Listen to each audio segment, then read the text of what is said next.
Live, we're on the stream. I will just wait for people to join.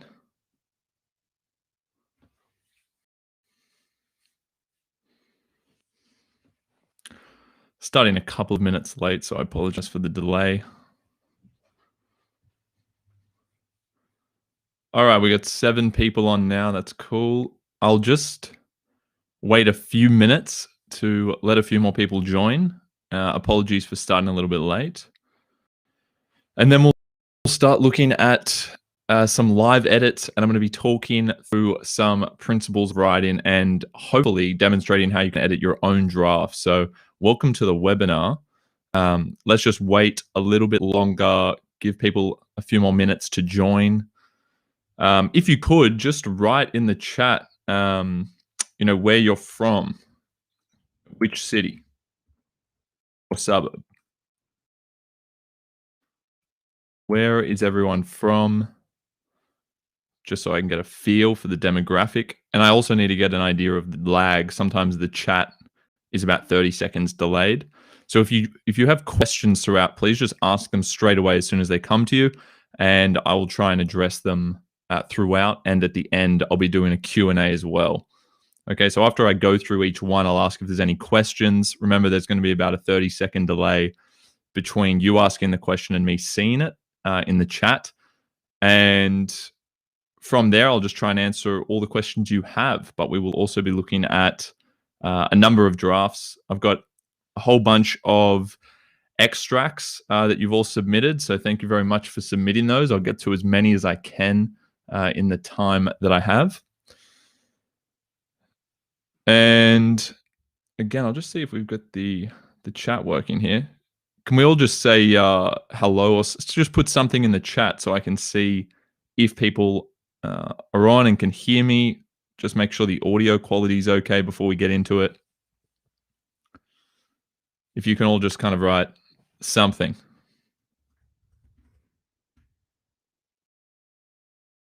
There we go. Hello, Rachel. Yes, you're on the list. Hopefully we get to yours. I think you submitted, was it last night or this morning? But I've got you on there, so hopefully we get to you in time. Jess, welcome. Amir from Montreal, welcome. Montreal, sorry, I pronounced that really weirdly. Canada, thank you for joining.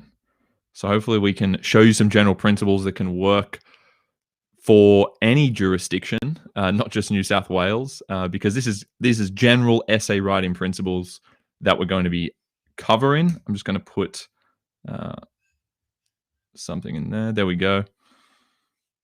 Cool. Just fiddling around. I'll wait till there's maybe a couple more people on the stream. I know some people might be relying on watching, a repeat or the uploaded video later, but I'm not necessarily going to upload this public straight away. So it's good that you're all joining. I'm about to get into it. I'll just go straight into the first one. Hey, Austin, how you doing? From Bathurst. Awesome. Okay, so we've got 10 people online. Ava, I hope I'm pronouncing that correctly. By the way, apologies in advance if I pronounce anyone's name incorrectly. There are a few names that I wasn't as familiar with that are on the doc, so apologies in advance.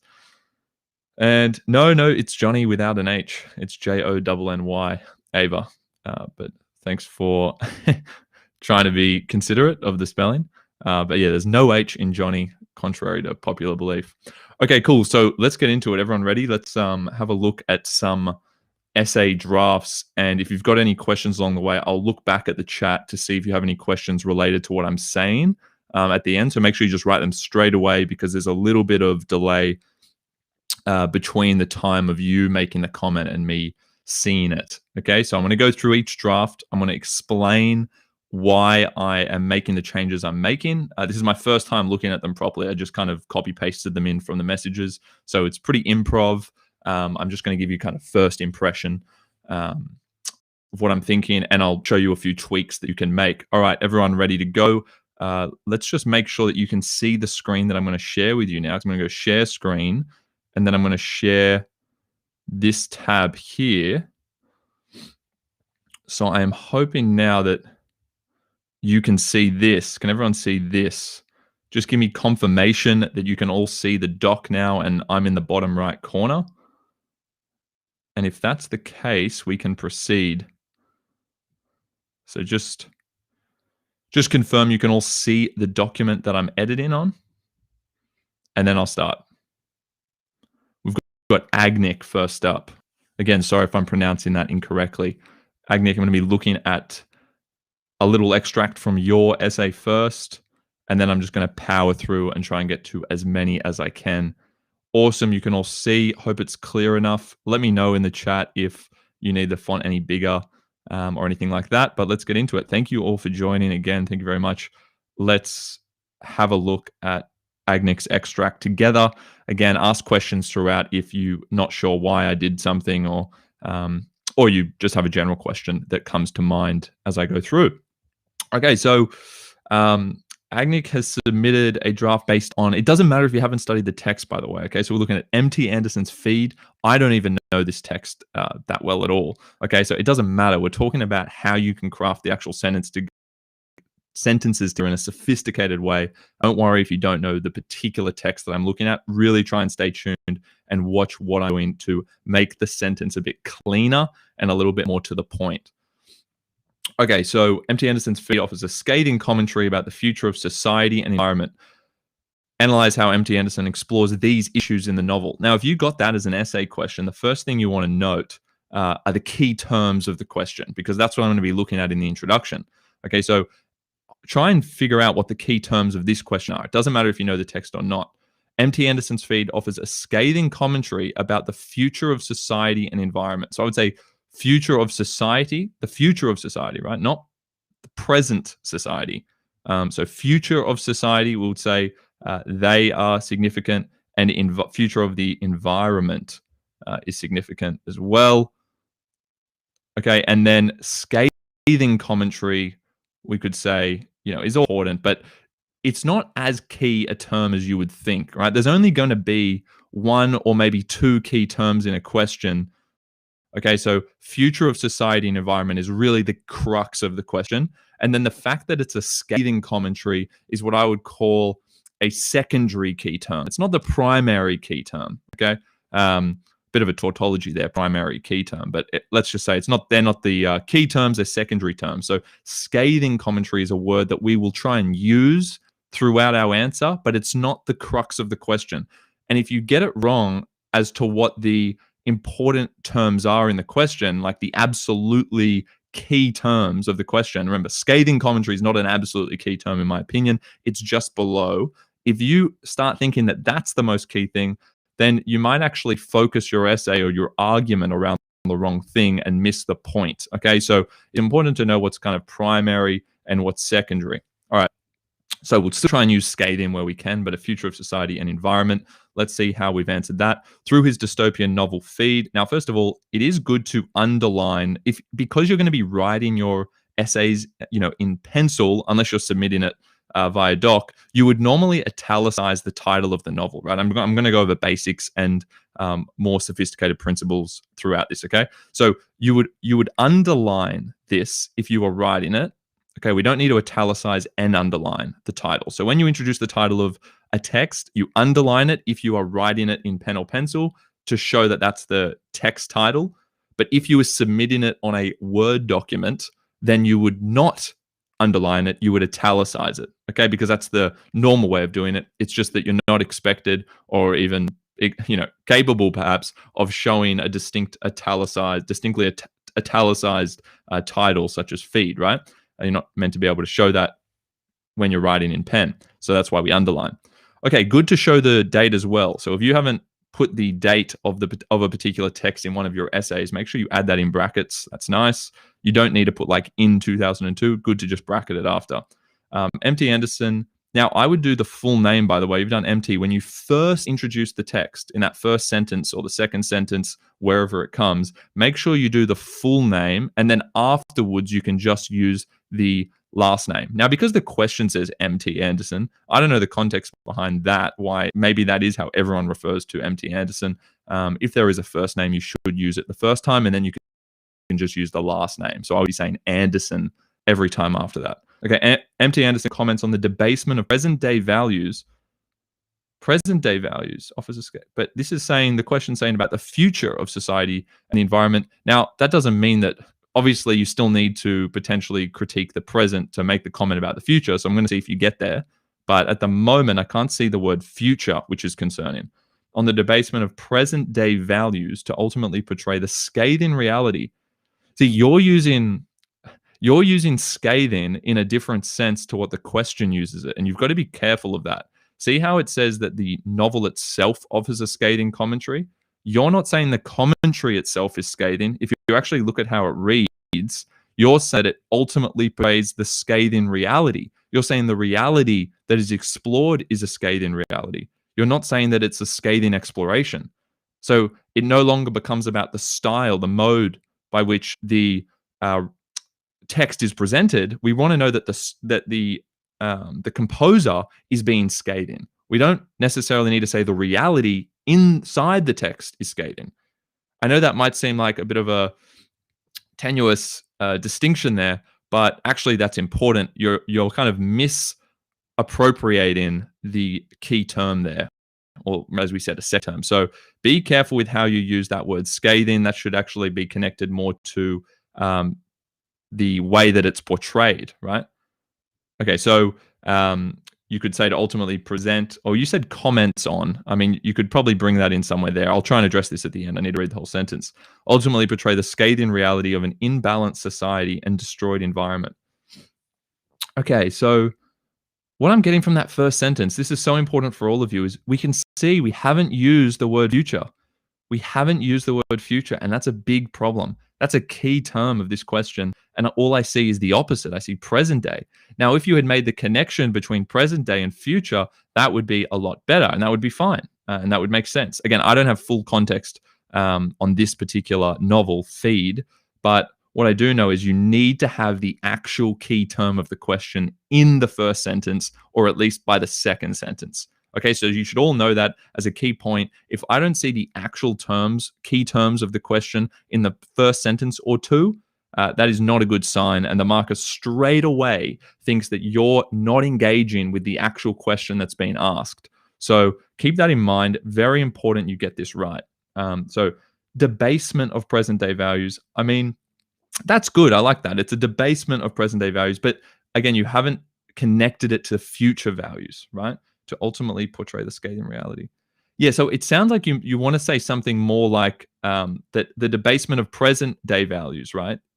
The reason that is explored is to caution against, an exacerbation of those values in the future. So we could say, I'll put in brackets here, an option, right? To caution against, and I'll make sure this is showing in full, right? To caution against a debate, an exacerbation of those values in the future. I will correct that. Hopefully this is making sense. So you actually need to include the word future in this first sentence. Okay, so that's the key feedback. In terms of how well you've unpacked the other words, society and environment, let's have a look at that. We've got imbalanced society and destroyed environment.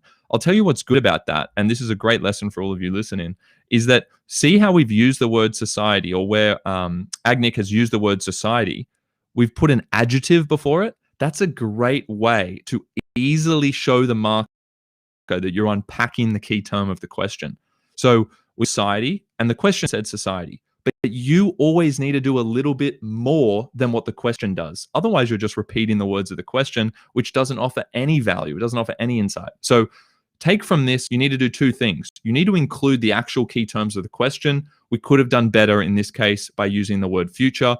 But what's really good is when we have used the words of the question, such as society and environment, we've actually used an adjective before each of them as a way of unpacking. So here we've said an imbalanced society and a destroyed environment. Now, again, I don't have full context of the novel, so I don't know what the most appropriate adjectives are. You might want to say, it could be a bit better to say, an imbalance, a society imbalanced by. You actually could have said a reality of a, let me just show it here, a society imbalanced by, and then filled in was the imbalance, right? So you actually could expand that a little bit. One more layer of expansion would be useful there. So a society imbalanced by, fill in what the actual things are that are imbalanced in society, and then destroyed environment is a little bit vague. Okay, so again, I love the idea of using the adjective for the key term of the question, and you can all apply this to your own work. And you should all be writing this down as well as a key note, right? Whenever you use a key term of the question, use an adjective before it, and also, right, and or use the adjective, and then after the word, try and expand on it further by using a word such as by. See how it's society imbalanced by. You could also use a word of or for or between, whatever one is relevant, help further unpack that key term. Okay, so destroyed is rather vague, though, as an adjective, even though I don't know this text well. Destroyed is very vague. I would try and be more specific. We want a more specific and thus meaningful adjective, okay?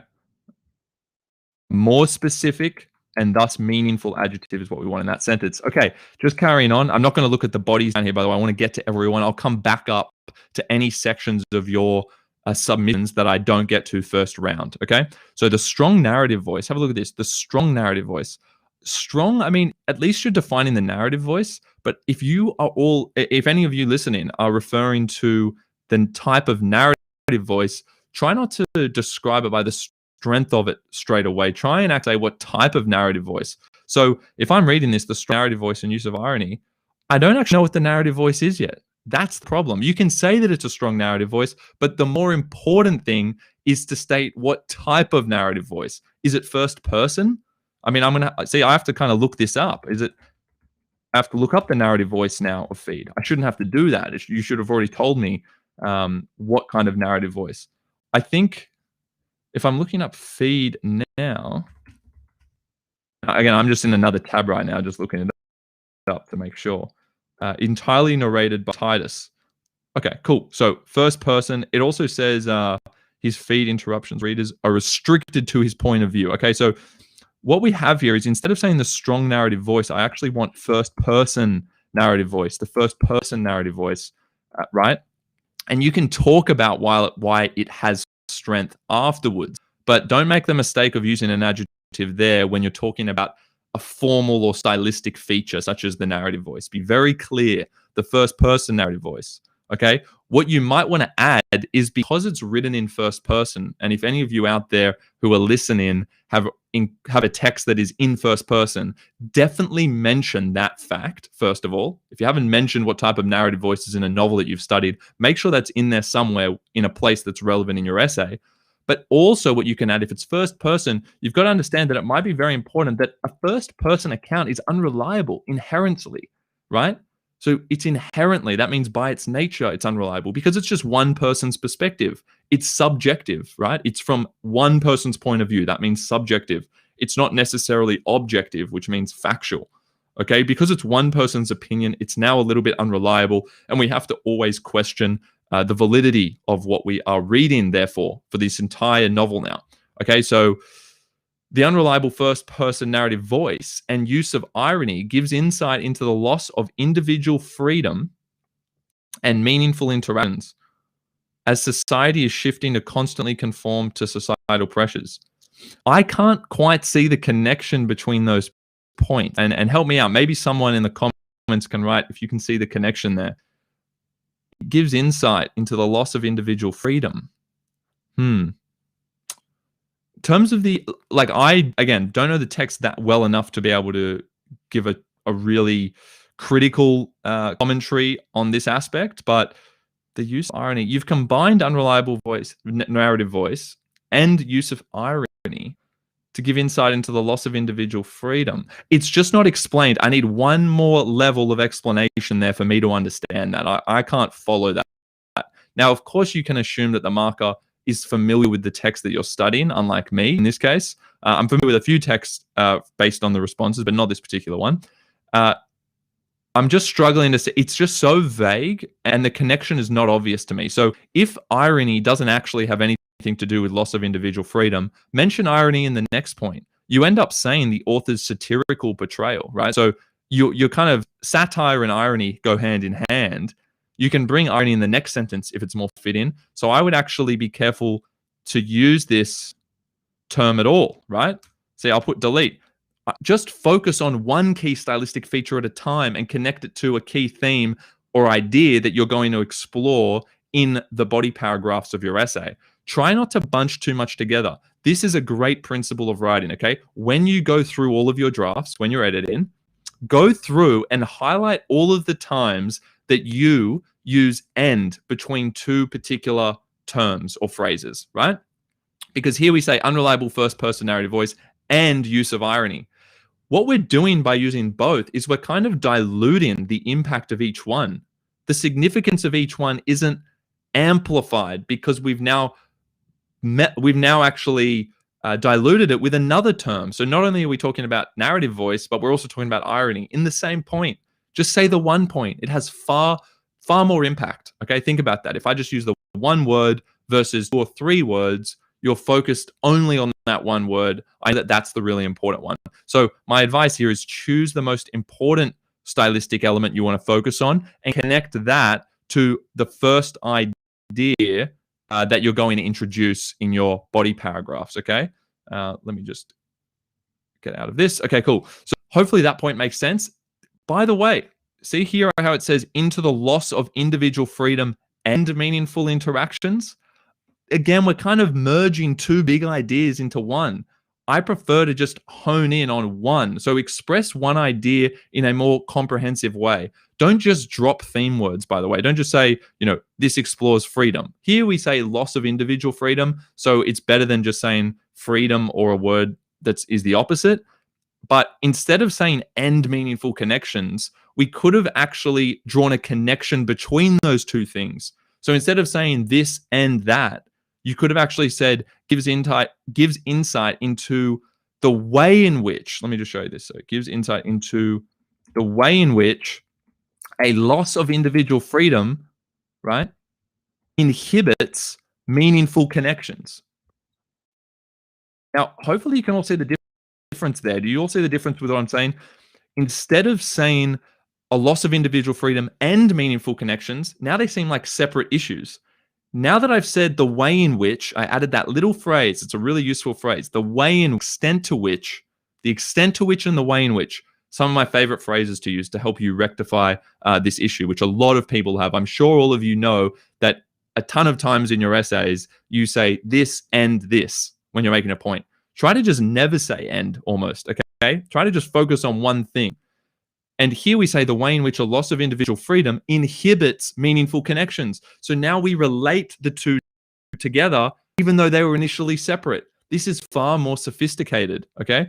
So try and do this yourself in your drafts. And then we have a comma, which is fine. You can elaborate here with one comma. We don't want too many commas because it gets a bit clunky to read. You should just go into the next sentence or rephrase.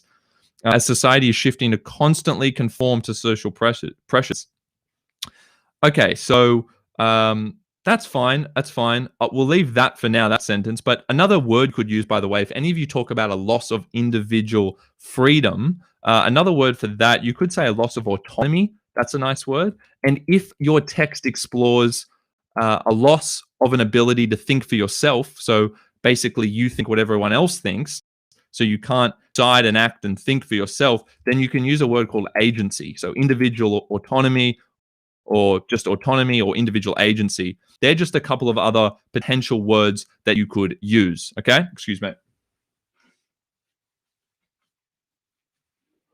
Okay, so is this all making sense? I'm going to just look at the last 2 sentences, then move to the next person, okay? So bear with me and put any questions now that you have based on what I'm saying. Any questions in, I'm going to answer them before I move on to the next one. Okay, so the author's satirical portrayal, I like that because it's not just a portrayal, it's satirical portrayal, right? I think I've got to slow down. I'm mumbling my words. Author's satirical portrayal.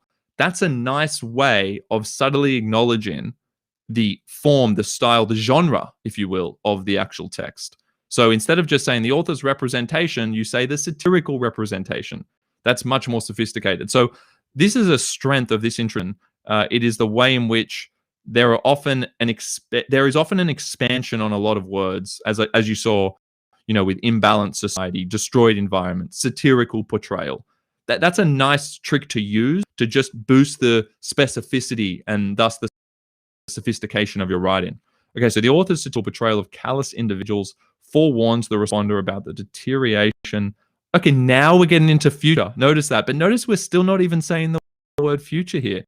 It only comes in the very last sentence. It's far too late, right? You should actually be bombarding your marker and your essay, really, with the words of the question, okay? That's what you want to try and do so that the marker is completely convinced. And so you are, in fact, doing this. So they're completely convinced that you are actually engaging with the question that you've been given. That's exactly what you should be doing. But the best way to do that is to have those key terms popping up all over the place, especially in the introduction and your topic sentences. Okay, so we don't say future enough here, but we ask warns the responder. Bit of a funny word there. I mean, I prefer cautions. I use that as a suggestion before, so I won't use that there. Forewarns the responder about the deterioration of the environment, and that concerns about preserving the natural world may eventually be forgotten. Now, what's missing here as I read this is just a little bit of elaboration. Again, remember how you said destroyed environment? You said deterioration of the environment, but you're not really offering anything more about that. Like, how is the environment deteriorating? Like, how exactly is the environment deteriorating? That's what's not clear here. And that concerns about preserving the natural world may eventually be forgotten. Now, this is a really great lesson for all of you out there, right? If you say the word concerns, themes, ideas in any of your essays, go and take those out and instead just go and put what the actual concern is. What is the theme? What is the idea? What is the concept? Don't tell me there's a concern. Don't tell me there's a theme. Just say what it actually is. So see here how we say, and that concerns about preserving the natural world. Now, I understand that using concerns in a slightly different way here, that are concerned about preserving the natural world. I would want to be a little more specific here. Like, what are people worried about? Okay, so you could instead say that the thing that people want to preserve about the natural world, right? So what's the consequence of losing the natural world? All right, so concerns is just too vague. I would always try and avoid those words in an essay and instead say what the concern actually is. Okay, last sentence. Ultimately, feed exposes the consequences of heavy dependence on technology. Now, here's the thing. Technology, ultimately. See, technology has really come in. I'm trying to find where else you mentioned technology. It's kind of like last sentence of the intro. I'm being introduced to this really significant part of your essay. It's coming in a bit late. I would have liked to see this a little bit earlier, right? Heavy dependence. Heavy could be a little bit more sophisticated. Feed exposes the concept of undue, means it's too much, right? It's not warranted. Exposes the consequences of undue dependence on technology. And notice how we've got and again, and constant social pressures. You're kind of listing here. This is the problem with saying and all the time. You're kind of listing things rather than going deeper into the one key idea. So again, the end is an issue for me. I think you should be attaching that or relating that to the next thing. So the consequences of undue dependence on technology, and you've said consequences. Did anyone pick up on that? That's like the themes, ideas, concepts point. Ultimately, feed exposes the consequences. What consequences? This is the issue I have with words like that.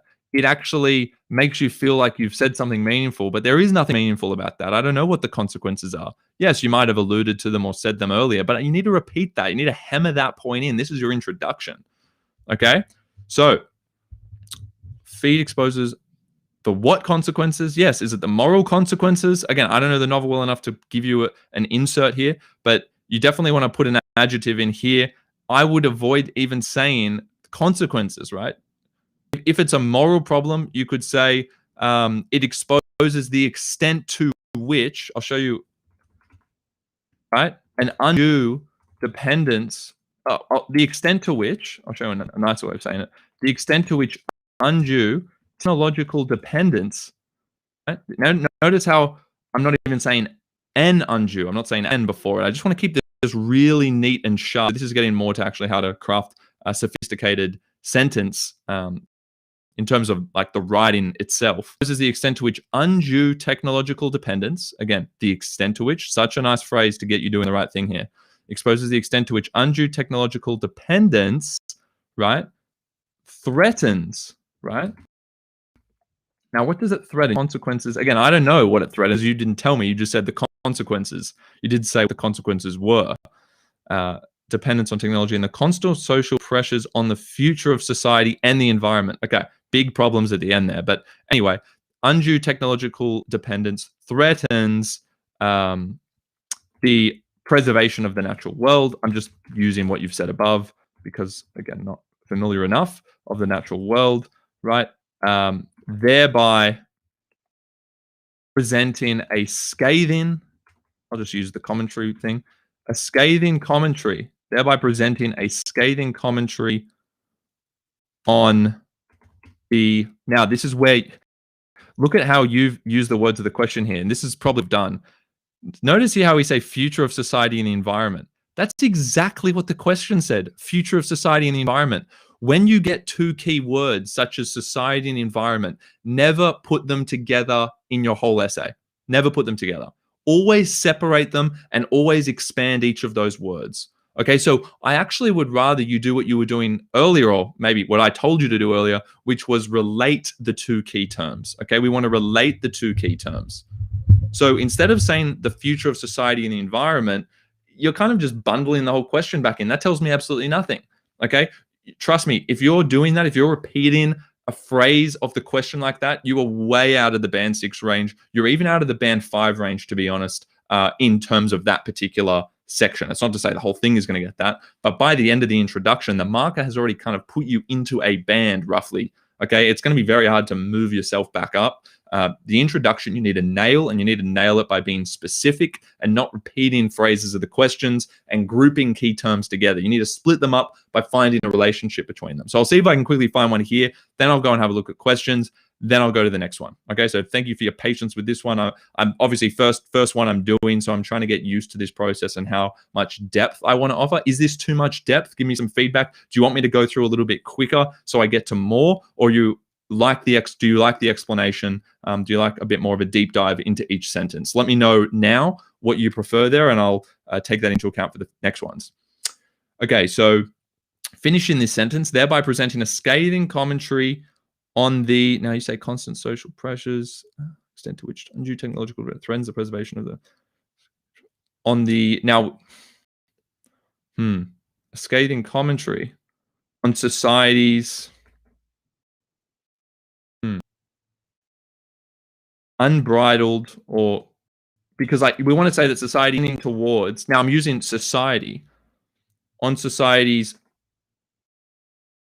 trajectory, present trajectory, because a trajectory is like where you're going, the trajectory. Think about if you throw a ball, the trajectory ball means the arc that the ball makes, right? So of society's present day, to use your term, present day trajectory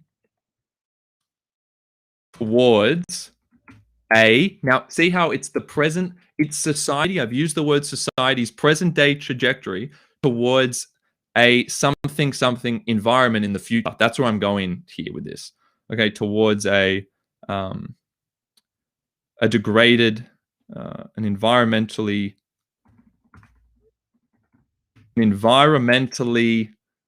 depleted future. What about that? See, we just end it on a nice phrase like that. But notice how I haven't said end, and I haven't merely stated the question, the words of the question. The key terms of the question are split up. See how society is here? See how the word society is here? And then the word future is here. See how they're split? And see how I create the trajectory towards? That's the phrase that's helping me establish a relationship between the two terms instead of just putting the two terms next to each other like they are in the question. You never want to do that like the question does it. All right, so I hope that helps. I'm not going to go through the bodies unless I get time at the end. So I'm going to now review Stephanie's. But before I even do that, I'm going to have a look at the comments. Let's just see what People are saying, am I going to YouTube after the webinar? Maybe. Maybe later, not necessarily straight away. Yes, we can see the doc. Are you going to upload this? Is this Google Doc going to be shared with us? I'll send back, if you have personally received feedback on this, I'll send back your relevant section on an email perhaps after. But no guarantees, guys, because this is first time doing it. I've got to see how the upload works. But any feedback, any questions so far in all of this, or all is good for the moment, is it? I'm going to get to Stephanie's now. I would really advise watching AGNIK, no worries. Oh, yeah, that was yours, AGNIK, wasn't it? Okay, so does that all make sense, AGNIK? I hope that helps. I'm trying to be very detailed. But again, first time doing this kind of thing. I'll get a little bit more refined in the way I do this particular, kind of resource for you. But let's move on to the next one. Let's go to Stephanie. Okay, hopefully you're learning a lot from other people's responses as well. Okay, so this is a multimodal presentation. Doesn't matter about that too much. Basically, it's going to be much like an essay. You'll have to change the way in which you word particular things. Like it might be more personalized, for instance, in a multimodal, so it's not a direct essay. But ultimately, I'm going to take this as an essay because that's what you're moving towards going into the trials and the final HSC. And much of your multimodal presentation is going to have to sound like an essay anyway. It might be a little bit more personalized. You might have a couple of rhetorical questions in there, a little bit more persuasive in the rhetoric, but more or less it's a spoken essay, okay? So the focus of your response is that the Tempest and Hagseed are the best combination. You've got to say it's the best combination. What does that actually mean to me? It just means what's the value? What is the value of studying them together? What's the value of studying together? That's what that phrase means. And then here's the phrase. Due to the idea that Atwood's willingness to innovate with language, concepts, form, and style can shape new meaning from a 400-year-old story and build the enjoyment of both texts. So they're saying that's why it's valuable. And you've got to elaborate on those things, of course. So let's see here. We don't have an introduction. We have a body paragraph, but let me just quickly break down the key terms of the question. Okay, so Atwood's willingness to innovate, that's a key word, right? We'll figure out whether that's secondary or primary at the end. So inner language, concepts, form, and style can shape new meaning. That's a key term. Can shape new meaning from a 400-year-old story. See, some people will see 400-year-old. They go, oh, that's a key term. That's not a key term. Yes, mention 400-year-old when you can because it's in the question. It's not a key term. You've got to know what the key terms are and what the key terms are not. Because if you don't, you get bogged down trying to use all these different words from the question. You don't end up saying anything meaningful. You're just trying to cram in all of the words you think you have to cram in. So far, there's only 2 key words. Yes, concepts, form, and style, sure, they're key, but they're not key in the sense that they're the things that you really need to elaborate. You need to say what the form and style and concepts are, but you already do that. Everyone does that in any essay. Okay, 400-year-old story and build the enjoyment of both texts. So it shapes meaning and builds the enjoyment. So I think build the enjoyment could also be classified as a key term, right? So basically what I take from this is we're talking about how innovation of form leads to 2 things, new meaning and more enjoyment. So that would break down this question. The innovation leads to, this is the relationship they want you to talk about, new meaning plus enjoyment, okay? More enjoyment. So you need to elaborate on that. Let's have a look. Second body paragraph, this one's on an abuse of power. That's the idea this one's focusing on. Okay, so contrast to the Tempest. So assuming you've already talked about a body paragraph on the Tempest, Atwood responds to Shakespeare's stand. Now, by the way, in contrast to, because this is within the Textual Conversations rubric, it's much better to use Textual Conversations language when segueing from one paragraph into the next. Okay, so for any of you who are listening who are doing a comparative study between 2 texts, when you move from one paragraph to the next, if you're talking about one text in one paragraph and the other text in the other, you want to make sure that you're using that textual conversation language, like the words that are to do with dialogue and responding to one another and provoking, right? So instead of saying in contrast to the Tempest, that's a little bit of a cop-out. No offense, Stephanie, but we should make that a little bit more sophisticated, right? In contrast to, it's a good effort, at least you're acknowledging that, but if you're going to say in contrast to, right, you could actually say, and I should read your whole sentence to get this right, to see exactly what you're saying. But instead of saying that, you could say something to like, offer in a contemporary rebuttal to Shakespeare's, right, to Shakespeare's provocation, textual provocation, right? Just a little phrase like that. See how it just adds that little bit of sophistication. It's more built around the rubric versus saying, oh, in contrast. So offering a contemporary rebuttal to Shakespeare's spelling, right? I want to disrespect the guy. Okay. Offering a contemporary rebuttal to Shakespeare's textual provocation. See, a contemporary rebuttal. A rebuttal is a word people use in debates. So I'm using a word that's to do with a debate because that's clearly language that relates to a conversation. You see? So you could use reply, disagreement. Use words like that when transitioning from one body into the next in your textual conversation body paragraphs. Okay, offering a contemporary rebuttal to that. Now, you don't need to say the Tempest now because we've just said his provocation. You've just presumably spoken about the Tempest in the previous body paragraph. Atwood responds to Shakespeare's stance on morality. This is like when we said concerns, themes, consequences. We don't like these words. They're not specific enough. You're better off just saying what the stance is. You could say the word stance as long as an adjective came before it, which actually defined what the actual stance was. Okay, so Atwood responds to Shakespeare's what stance on morality and the ways in which, I like that phrase, can be negatively exploited. Negatively exploited. I don't think you need the negatively there.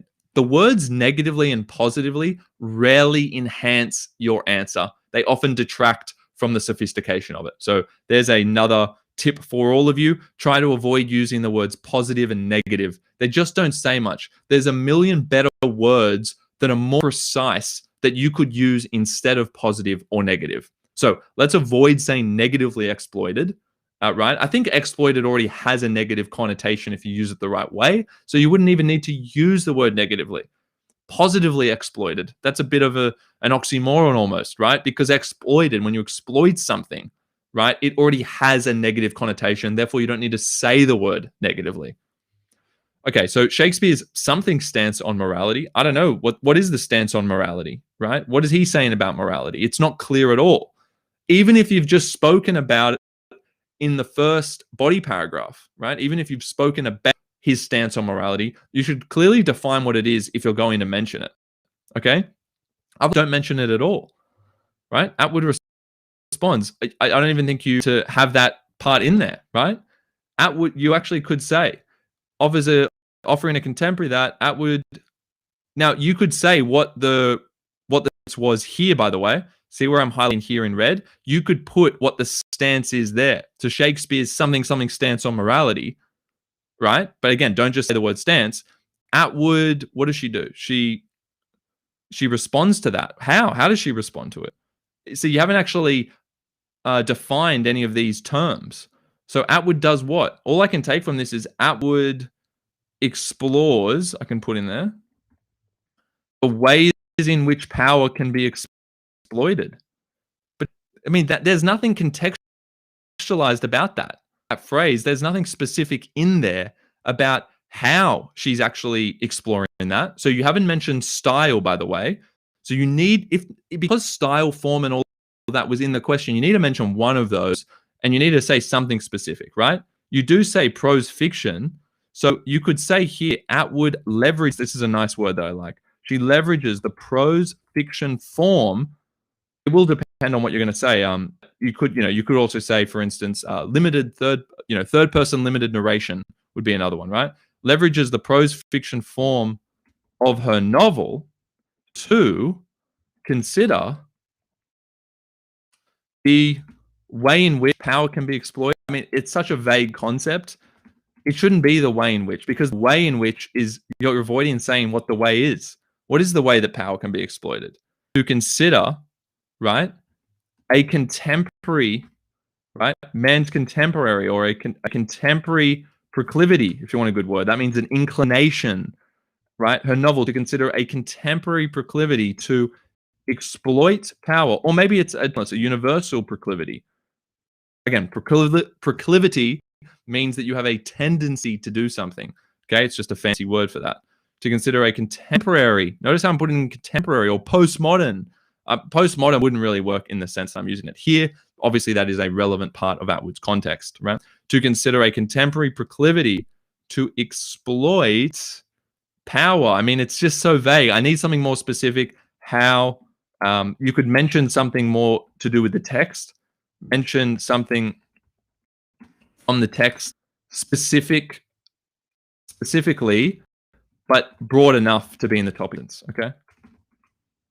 Hard for me to give any more guidance. That's so broad. I don't actually know where you want to go. Maybe after reading through this, I can give you more commentary on that. Okay, but that's where I'm at the moment. It needs to be more specific, get straight to the point, and you need to hone in on style, right? So when we say there's the prose fiction form, you could have also said, third person limited narration, which also biases the account, doesn't it? Right? It's biased. It's also stream of consciousness because it's projected through Felix's train of thoughts. It's like you can see him thinking out things. So that's a stream of consciousness style. You only use the one that's actually relevant. You don't want it to be don't connect a random style to a random theme. You want there to be some connection. So that's important. Okay, then you say her modern. I would avoid saying her at the start of the sentence, just for like formality's sake, just to sound professional, right? Atwood's motivation focuses on protagonist Felix's misuse of authority in the role of. So now you're getting more specific. It's funny how everyone has a tendency to only get specific in the second sentence after the topic sentence, right? So this is a body paragraph I'm looking at. After the topic sentence, it's like we have this second topic sentence that does what should have been happening in the first topic sentence. You don't have enough time. Trust me on this. You do not have enough time in the exam to have 2 topic sentences per body paragraph, especially within the Module A essay. The comparative essay is so heaped with content, right? There's so much you need to cover that you can't afford to be having 2 sentences per body paragraph before you even start bringing in the evidence and the quotes. So we need to get rid of the second topic sentence and go straight into a technique, or ideally a macro technique. So something about the form, the style, like the third person limited narration. And then you can pair that with a micro technique, something more specific, simile, metaphor, right? Anaphora. Something like that that's more specific, pair it with something broad, but I want that to happen by the second sentence of the body paragraph. Okay, so Atwood's modern adaptation focuses on protagonist Felix's misuse. Yeah, you're kind of almost storytelling there as well. That's the problem. Make sure you're not storytelling. The way to avoid storytelling is to start a sentence with something like through, and then you go into through the, and then go to the macro feature, or I'll say the feature or technique, right? But typically you want the macro feature. So through the third person, or through the stream of consciousness style. Obviously, don't repeat what you just said in the topic sentence. I'm just giving you another example here using the same style. But through the feature, right? Atwood ... Like Atwood considers whatever. Like, so you need to actually start with the technique at the front of the sentence if you find that you are struggling with storytelling. Okay, so I don't want to know what's happening in the novel. I want to know why. I want to know how what happens is actually represented, so the way it's been written, and I want to know why it's important. Okay, metaphor. Yeah, so this sentence has some usable content that could be merged elsewhere, but it's not getting to the point. It's not getting to the technique side of things, and we need to do that by the second sentence, I believe, especially for a Module A. After Felix's job loss as a result of Tony and Sal's manipulation, and the viewer finds that the definition of control is the prestige of the theater to that of modern day politics, symbolizing a state of corruption. You say symbolizing, so there's a technical aspect to it. But honestly, if we're all reading that based on what I just said, what are we thinking? After Felix's job loss as a result of that, the viewer finds that the definition of control, you're slightly out of the storytelling frame, but you're not quite where you need to be. And the way to avoid that, again, is to bring in some stylistic elements earlier in the sentence. It's actually fine to have a phrase like this that contextualizes the sentence. So after Felix's, or following or subsequent to, right? Following Felix's job loss as a result of Tony and Sal's manipulation, the use of, right? the use of something, and then bring in a technique or a stylistic element there. Because what you've done in this next sentence is somewhere in between storytelling and analysis. You're not quite there yet, even by the third sentence, which is obviously concerning, because it's only by the fourth sentence in your body paragraph that you start to come in with the use of a powerful narrative voice. Now you're leading. See how you're leading with the stylistic element, the use of a powerful narrative voice. But notice how, like with AGNIK's above, what have you said? He said strong narrative voice. You're saying powerful narrative voice. You must define what the narrative voice is. You haven't actually said what it is. It's third person. It's the use of third person limited narration. If you do not specify that, you are missing out on a golden opportunity to show the marker that you understand the stylistic elements of this text. You cannot beat around the bush and say, oh, it's a powerful narrative voice. No, narrative voice is a very specific formal element. There's an answer to this. It's actually one of the black and white things. What is the narrative voice? You can say that it is powerful afterwards in explaining its significance, but when you first introduce the type of narration or narrative voice, or whenever you refer to the narrative voice, you need to actually define what it is. And in this case, it's third person limited. The use of third person limited narration, see how much better that is than powerful narrative voice? That's just so vague. It's not specific enough. Emphasizes the parallel between Felix's hubris and Prospero's misconception of himself. Okay. What? Because it's framed from his perspective? Maybe, say, this is also where, this is the next level up, okay? So not only do you define the type of narrative voice or the type of narration, right? They're interchangeable, those words, narration, narrative voice. The point you're making is that it emphasizes the parallel between Felix's hubris. And for those listening, hubris is like arrogance, right? It's the ego. Pride, excessive pride, I believe, is what hubris is. And Prospero's misconception of himself. Well, what type of misconception is it? First of all, you could be more specific on that. Secondly, if you want to make a point about hubris, then the next level up to saying the third use of third person limited narration. Now, you said powerful. I think you could be far more specific, like the use of like a self-indulgent or a biased or something, third person limited narration, right? The use of a self-indulgent third person. See, it's self-indulgent because your point, I'm not saying that's a fact. That's a valid interpretation, though, that it's the use of a self-indulgent third person limitation emphasize Felix's hubris, right? Because now I'm putting in an adjective not before narration or narrative voice like you did initially. You said powerful narrative voice. I'm not going to say the use of self-indulgent narrative voice. I'm saying a self-indulgent third-person limited narrative voice. That's the difference. So that's how you get to a more sophisticated articulation of a particular stylistic element. So does that make sense? You define what the stylistic element is, and then you can put an adjective before that definition, right? Before you define that, and then all of that together is a really sophisticated piece of analysis, okay? The use of a self-indulgent third-person limited narration, or the use of self-indulgent, I've got to make this make sense now, narrative voice, emphasizes the parallel between his hubris. Now, how? Illustrated through the childish connotation of here I come, ready or not. Now, the point there, the link is not as clear as it could be. There's a parallel between Felix's hubris, so he's got excessive pride, and Prospero's misconception of himself. Illustrated through the child. You're saying that emphasizes it. You haven't quite said enough how the third person emphasizes it, even though we've put the adjective before it. And then you go on to say it's illustrated through a childish connotation of here I come, ready or not. I don't know if that is the best representation of excessive pride. Here I come, ready or not. The childish connotation. What does the childish connotation have to do with? Felix's a misconception?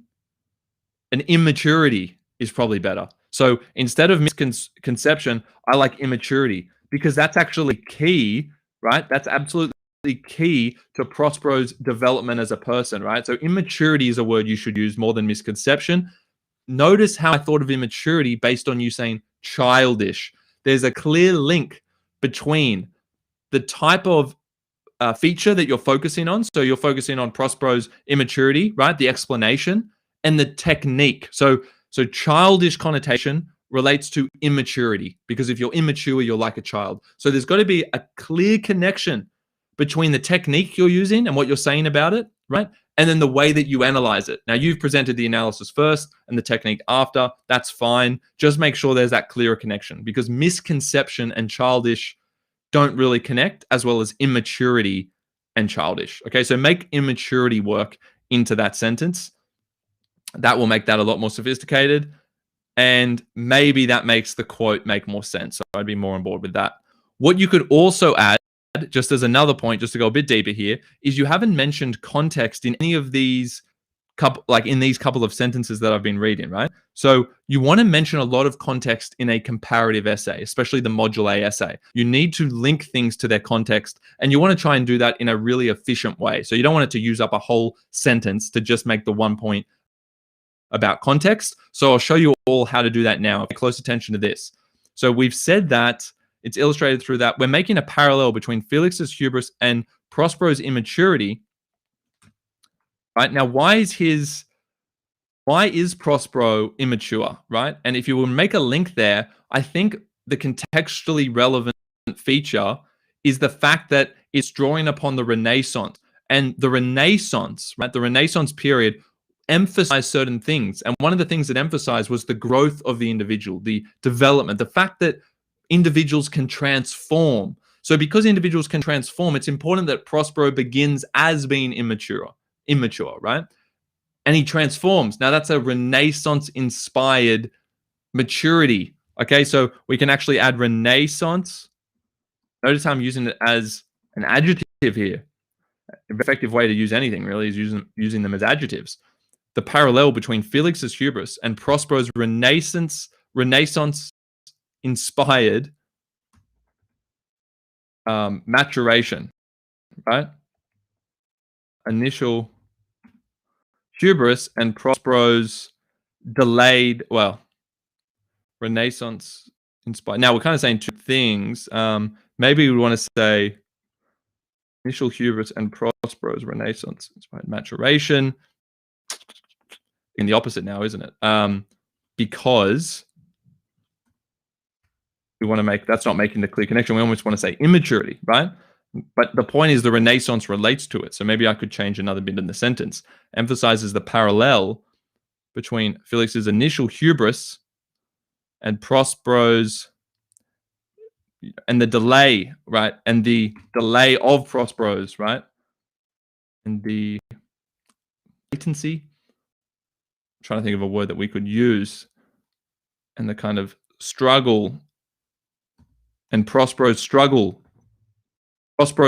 towards, see how I've reframed that? Prospero's struggle towards a Renaissance-inspired maturation, illustrated through the childish. Okay, great. So we can say reinforced. Okay, so you can see this stuff takes time. I'm not expecting to do this in a second, because I'm trying to incorporate so many different elements into this sentence of analysis. So did you all catch that? Did you all catch the key kind of elements to what I just did in that edit? I was more specific about the type of narrative voice, and you can apply that principle to any stylistic element that you talk about in your essay. Always be specific. You can actually add an adjective that is relevant to what you're going to say later before that stylistic element.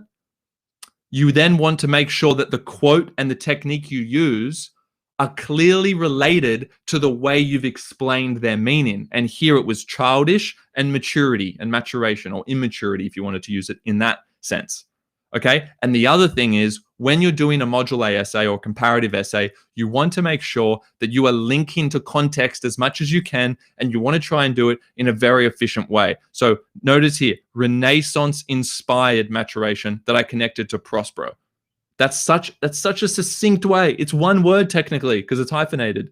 Then I've actually linked to the Renaissance. So now it's grounded in context. The maturation is grounded in context. So there's a few things I did to that sentence to really elevate it. Does that all make sense to you? I hope we, what do you say? Hey, are you able to see the questions we have over Chand? Are you writing the questions in the chat? Sorry, I'm coming back to the chat now. I can't see any questions about. I can see the chat, Avo, if you've written that recently. Please do write questions out in the chat. Just write them as per your normal comments, and I will see them and I can answer them. In terms of questions, where are you exactly writing them? Just keep writing them as you are in the normal chat, and I will respond to them, okay? But so far, not a lot of questions, but I can see them. Maybe you can't see them because I haven't got it overlaid on the screen, okay? But yes, no, this is all good so far.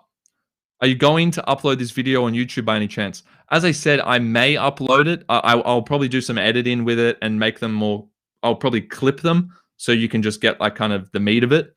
But I'm not sure when that will be uploaded. So best to stay tuned if you can. Ask any questions you have now. But yes, I hope to upload it at some point in the future. Okay, great. So how is that, Stephanie? All good for feedback on that. I'll try and look at it a couple more sentences later.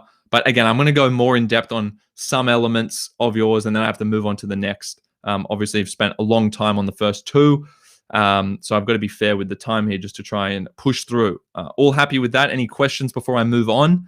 About to move on to the next draft, show you some more writing principles. Hopefully, you're catching on to some of the themes, right? Not the themes of the actual text, the themes in terms of how to better articulate your points, how to edit the essays yourself.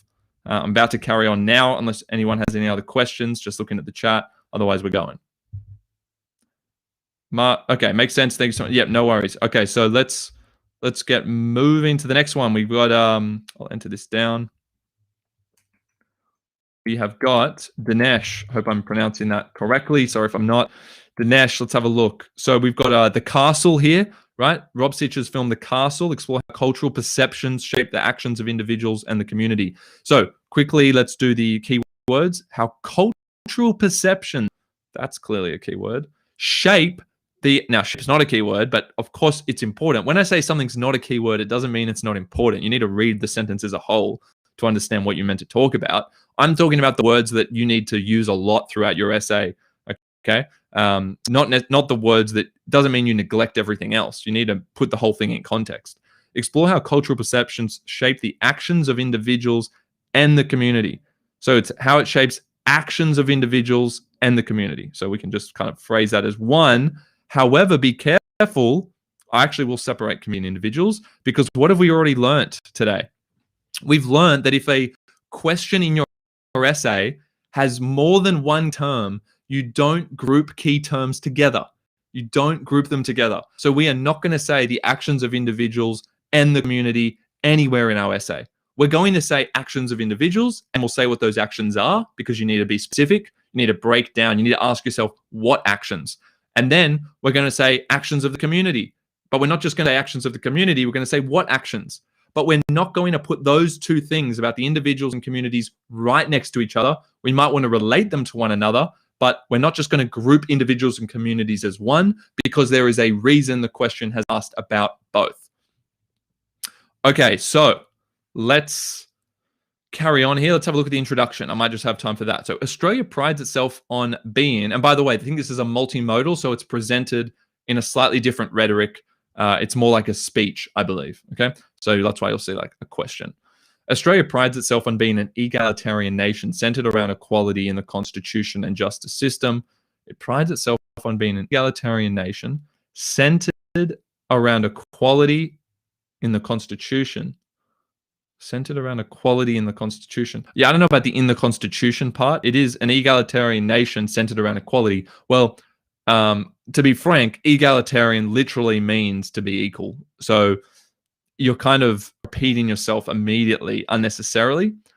Itself on being an egalitarian nation, you don't need to say centered around equality. That's why it's an egalitarian nation. You're saying the nation is one of equality. So we don't need that. Pride itself on being, you could say Australia has forever, or well, maybe you don't want to say it has forever prided itself, but Australia prides itself an egalitarian nation. I would add in the constitution and justice. You don't need any of that, because it's kind of implied. And I assume you're going to, I can see you mentioned justice system after. So Australia prides itself on being an egalitarian nation But where's the complexity? Now you say, however, is this race?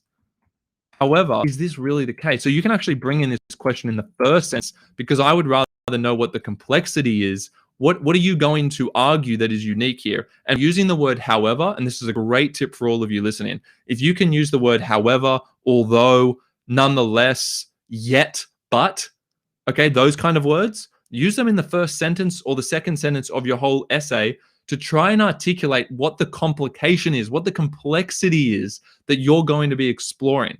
Okay, so your essay shouldn't be just having one line of argument that's firm. You should actually acknowledge what a general conception is, like what a general understanding of something is, like Australia is an egalitarian nation. However, now you offer a more nuanced perspective. That means you deviate slightly by offering a perspective that is slightly more zoomed in on the reality. Okay, Australia prides itself on being an egalitarian nation. However, is this really the case? I mean, it's a little bit of a cop out there as well. Like, I understand you want to use a rhetorical question, which is fine. I'll try and keep that. But is this really the case? It's not really offering much. Like, why would it not be the case? Why don't we pose that as a question, right? Not the words, why would it not be the case? But let's pose the question in the terms that are relevant to what your counter argument is. So Rob Sitch highlights the ironic actions of injustice. However, injustice, all right, Australia prides itself on being an egalitarian nation. However, the actions of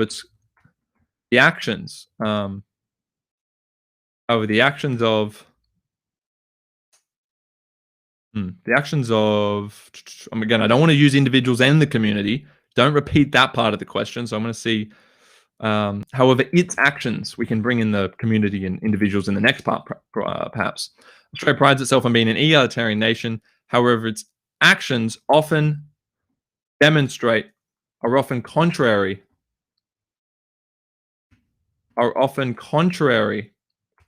to that. Prides itself on being an egalitarian nation. However, its actions are often contrary to that identity. So see, that's a little bit more provocative. It's a little clearer as to where you want to go with this. And I like how we've used however now, because however, its actions, and notice how I've really honed in on actions, and then we can unpack that in terms of individual and community afterwards, okay? But the however there's important, and we don't just, I have got rid of the is this really the case? I just don't think that adds that much value, and it's a little bit cliche. Like, however, is this true? I understand you want to change the rhetoric a little bit so it's more like a speech and it's more engaging, but you can do that in other ways. For instance, in this first sentence, it's now short and sweet. We're posing something very provocative, like, however, its actions are often contrary to that identity, okay? Or to that cultural perception. Now, why I've added in cultural perception instead of identity? You know, identity came to mind first, because that's the word of the question, and it actually is quite relevant here, right? Now, I might put cultural perception. Yeah, no, that's great. Let's leave that. And remember, however here was really key. However was really key. Great word for all of you to do your essays now in the first sentence. Go back and see if you could rewrite, just as an experiment, not to say this has to be your final thesis.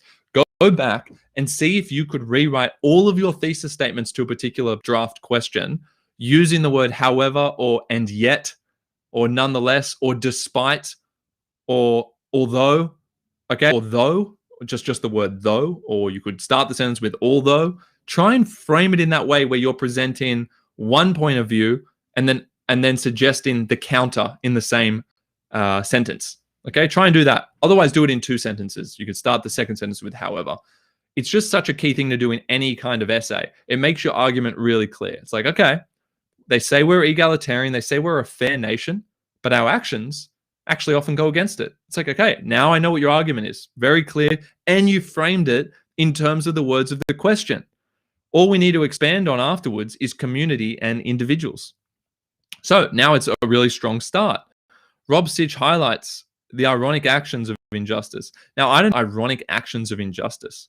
Actions of injustice are ironic. I think it's through irony, right? Now, you might have seen me use this word before. I'll try and repeat similar words and phrases so that they kind of, cement in your brains, and then you can reuse them by leveraging, right? Now, again, I'm not sure of all of the particulars about the style of this one, but I know it's satirical, right? By leveraging the satirical form,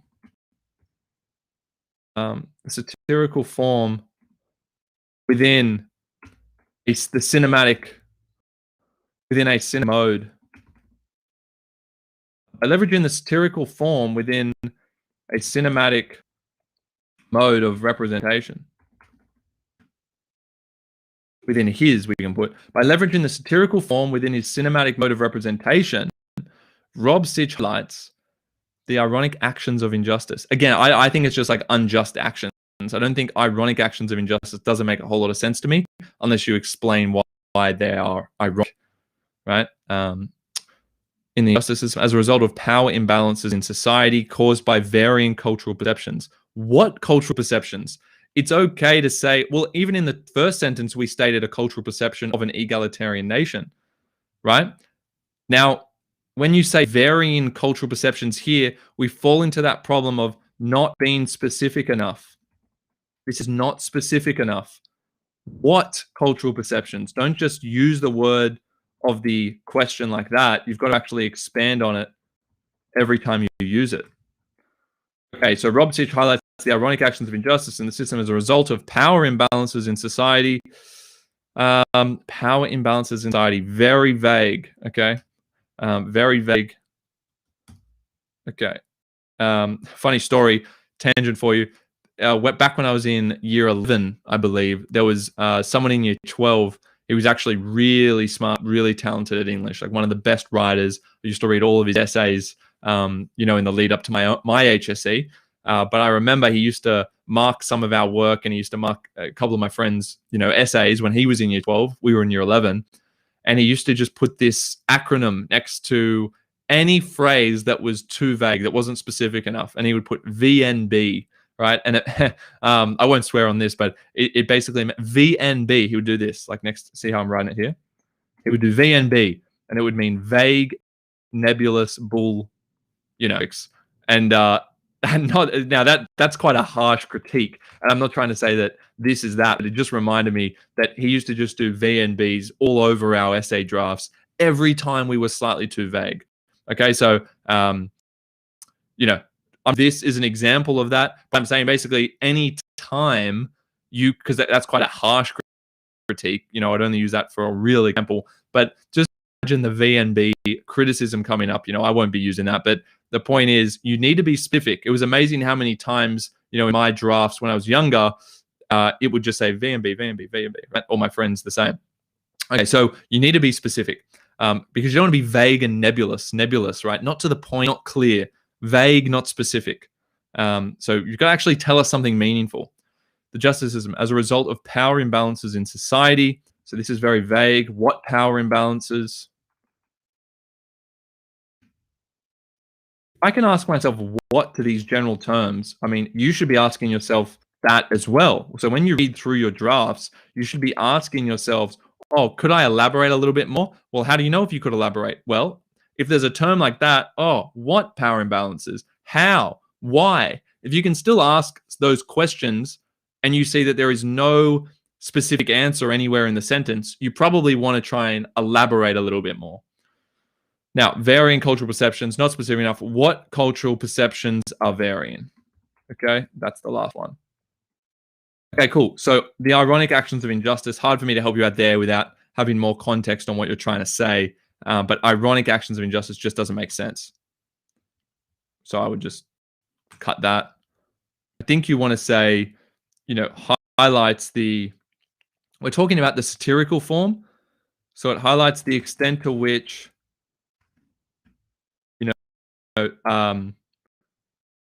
quality in the justice is often undermined by the power, but that's where you need to be specific about it. Okay, so you could lead into the sentence like that. Hopefully that helps. Okay, and yeah, man, how do you tackle essay questions with stimulus to a quote by a theorist, etc. We'll see if we get an example of that on here. I'll have to address that a little bit later. Let me just get through one more sentence here. Specifically, by affirming, manipulating, and revealing prevailing assumptions. Affirming, manipulating, and revealing. So much listing going on there. What do all that mean, right? It's just not clear. So I basically just want to strip all of that out, right? This is called cutting the fat. Okay, so you just strip all of that out. We need to get to the meat, right, to the substance of the sentence. By affirming, manipulating, revealing, you're just throwing all these buzzwords at us. They don't mean anything, and a marker knows that. I'm looking for one of those words, which is the most meaningful to your argument. Okay, so pick one of those words and don't say revealing prevailing assumptions. Assumptions of what? Or what type of assumptions? Well, cultural assumptions. Well, that's the question. So you need to go on that. So the assumption that I should be seeing terms like the assumptions of or assumptions that, right? It's just not enough to leave it at assumptions. It's just so vague that I don't really know what you mean at all. There's no specificity, and maybe you haven't thought about it. And this is, this is a sign to you to go back through your essays, look at wherever you've used these terms in this very general way, and go back and look at the text and be like, what am I actually trying to argue here? Let me be clear and precise. The composer highlights the unbalanced nature of power in the justice system. Well, if it's your last sentence, you want to actually, and I'm not sure if that is actually your last, I've just copy-paste extracts from different people's essays. You haven't said actions of where have you said individual or community? Where have we said community? So no mention. You have no mention of individual or community, and you want to mention them separately, right? They could be within a few words of each other, but don't just say individual and community actions, okay? I need to see those key words. How cultural perception shaped actions of individuals and the community. I think Australia's, the cultural perception of Australia as a country that prides its, it's, yes, egalitarian, but also it prides itself on familial values, for instance, right? Familial values, how that shapes, an individual's preservation or value of sentimentalism. I think in The Castle, the characters are very sentimental, or at least some of them are. Okay, so yes, equality is an issue, but I think another one that's very hard to go past is the way that they value, the Kerrigans, I believe, the way they value their family. So they value their family. So there's a cultural perception that family is important, and then that shapes the actions of the individual to be more sentimental, to spend more time with their family, right? So we could say that the cultural perception of familial significance leads to, this is just an example, the individual actions. I've got to say the individual actions. I know it might seem silly, but we've got to say it so the marker knows we're addressing the question at hand. Cultural perception of familial significance leads to individual actions centered around, sentimentalism, or individual sentimental leads to sentimental actions by the individual. Now, see how I have done a little bit more than the question? Just a tiny bit more than the question. What have I done? I've said actions by the individual. That's not any different to the question, but I say sentimental. And what have I said with cultural perception? I've said the cultural perception of familial significance. See how I'm expanding on each of these two key terms? That's what you want to try and do every time you're using a key term from the question. Okay, so where is my cultural perception? There it is. And then sentimental actions by the individual. You can see the way I've elaborated on those key terms. You could then try and do with the community that is relevant to your argument. Okay, we've got hello from Pakistan, Maverick. Welcome. Thank you for joining from Pakistan. Beautiful. Talia, best tips for being straight to the point and specific. Well, as I said, being straight to the point and specific, don't use ends, like end, right? Avoid using end. And let me just take off this comment back up here before I continue. 1 second. I realize I've still got that comment there that I want to get rid of. There we go. Okay, so tips. Let me put this up. There we go. Best tips for being straight to the point and specific. So everyone listening to this, I've got a couple of tips. The first tip is avoid grouping adjectives together, avoid grouping nouns together in a way where you are saying this and this, right? So if you want to make a point, about how let's just say you're talking about what a text explores. The text explores power and authority. Well, get rid of the and authority. There's no use to using that and plus another word, right? It's far more impactful and specific and to the point to just say explores power. However, continuing this, that wouldn't be a good sentence. It explores power. How are you going to be specific? Ask yourself a mini question, what I call mini or micro questions to do with any of those key terms. So don't say, oh, by the way, sorry, another tip as well before I go on to this other one. So first tip, don't use and. As much as possible, don't use and then use multiple things. Don't list things in your essays. That's tip one. Tip two, don't use the word themes, ideas, consequences, concerns. Just say what they are, okay? So don't say it explores the idea of power. Isn't it far more concise to say it explores power?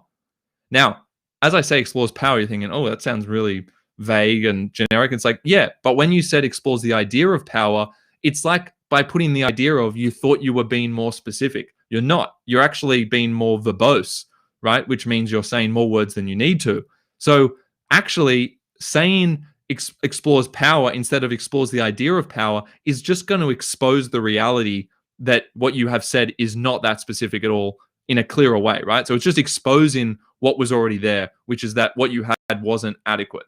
Okay, so it explores power. We don't want to say that. It explores what about power. So you ask yourselves what type, how, why, so what. Ask yourselves those questions in relation to every key term or buzzword that you use, and then try and use adjectives before those words, right? Adjectives, or use a phrase after it. So it explores the power of. I love putting of after a key term because it's forcing you to be more specific. Okay, so it's forcing you to be more specific. So you say that it explores the power of, ideology to control individuals. Now a phrase, one idea, it's not one word, it's not one key word like power. I've said it like phrase because I've said the power of. So add an of after key terms, or you could like put an adjective before a word. So it explores the corruptibility of power, the corruptibility of power, actually. Yeah, that would work. Or the corruptibility of humans when confronted with, or when afforded, when given, that is, when given power over the collective. Okay. But what type of power? Political power, social power? You can also put an adjective before power as well in that example. Okay, hopefully that clears it up. Very basic example, how to be more specific and to the point. Does that answer that, Tally? There's 3 good tips for you, just generally. Another question before I return back to another draft. This is by Renessa. Sorry if I'm pronouncing that the wrong way. Renessa. What paragraph structure would you recommend? Because my school follows ALARM.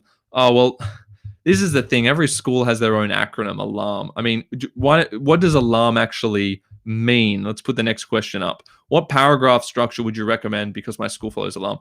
Like some schools do steel and teal, and it's all much the same thing. I don't know what each of those letters mean in that particular example. No problem, Talia. I don't know. It doesn't really matter. I'll just tell you my structure, right? Because this doesn't mean that alarm doesn't work, by the way. That's what I want to say. Like I'll tell you what I'll put in each part.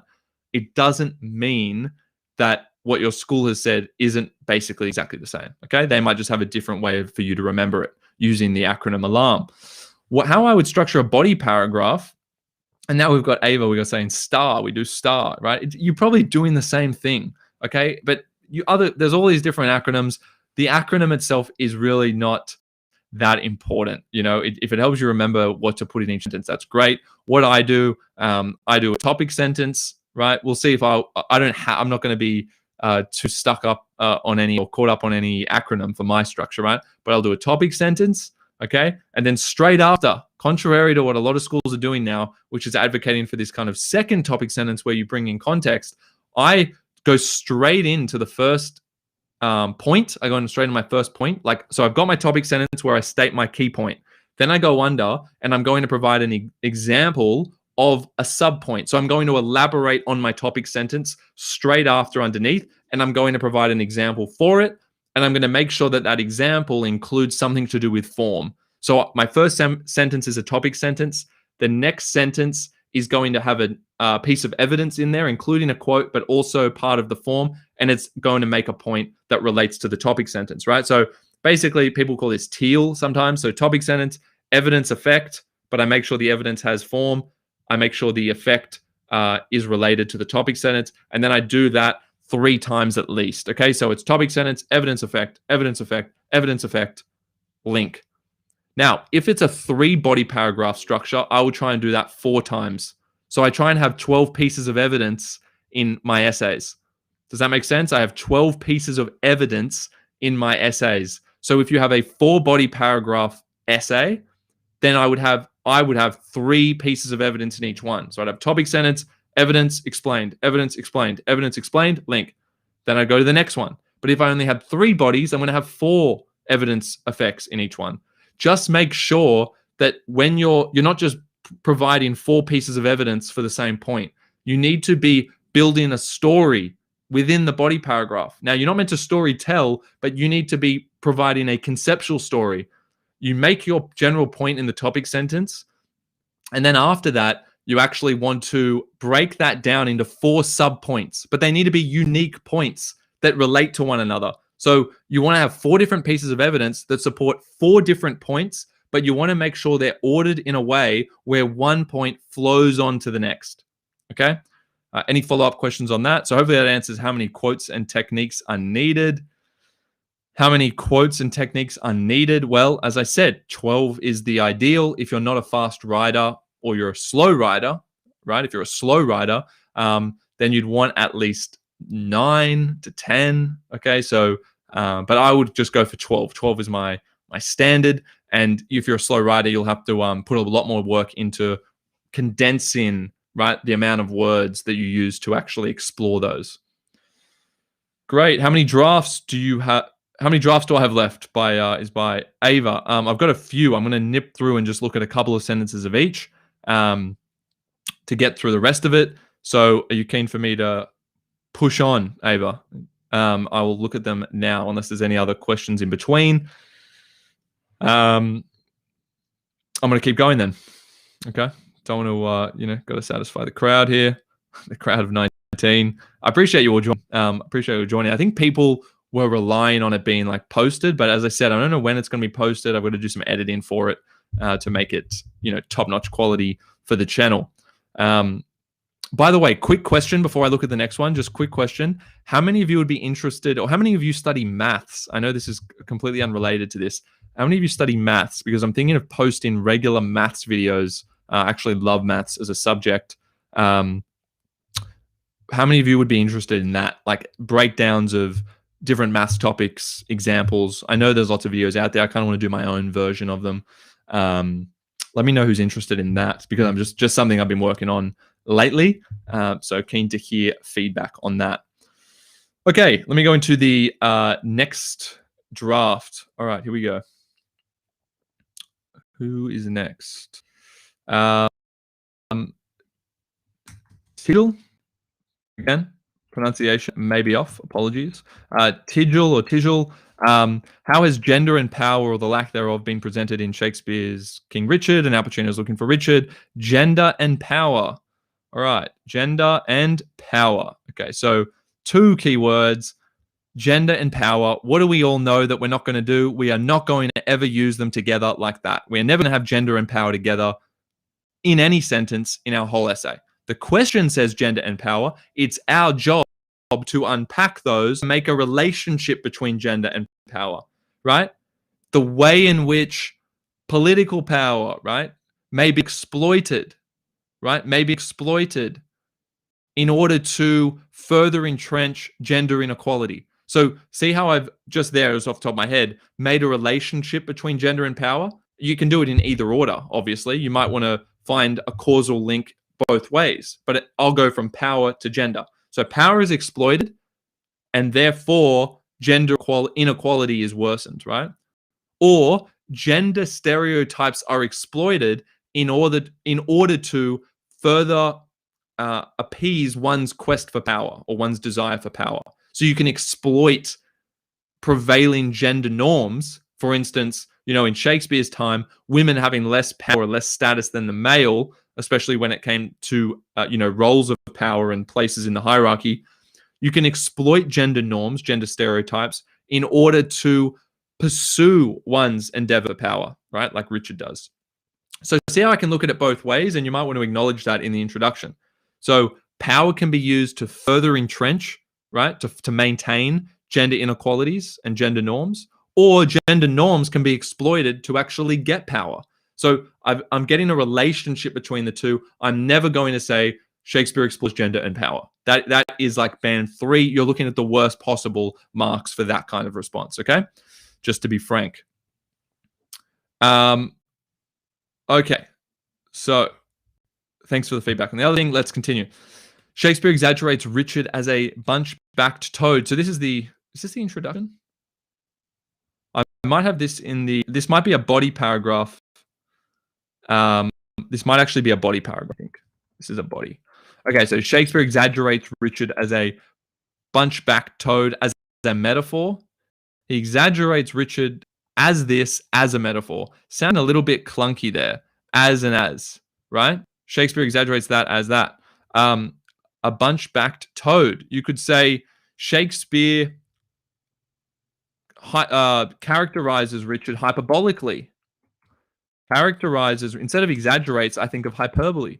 And we don't need to say metaphor then, right? Shakespeare characterizes Richard hyperbolically as. Notice how I'm saying hyperbolically as a.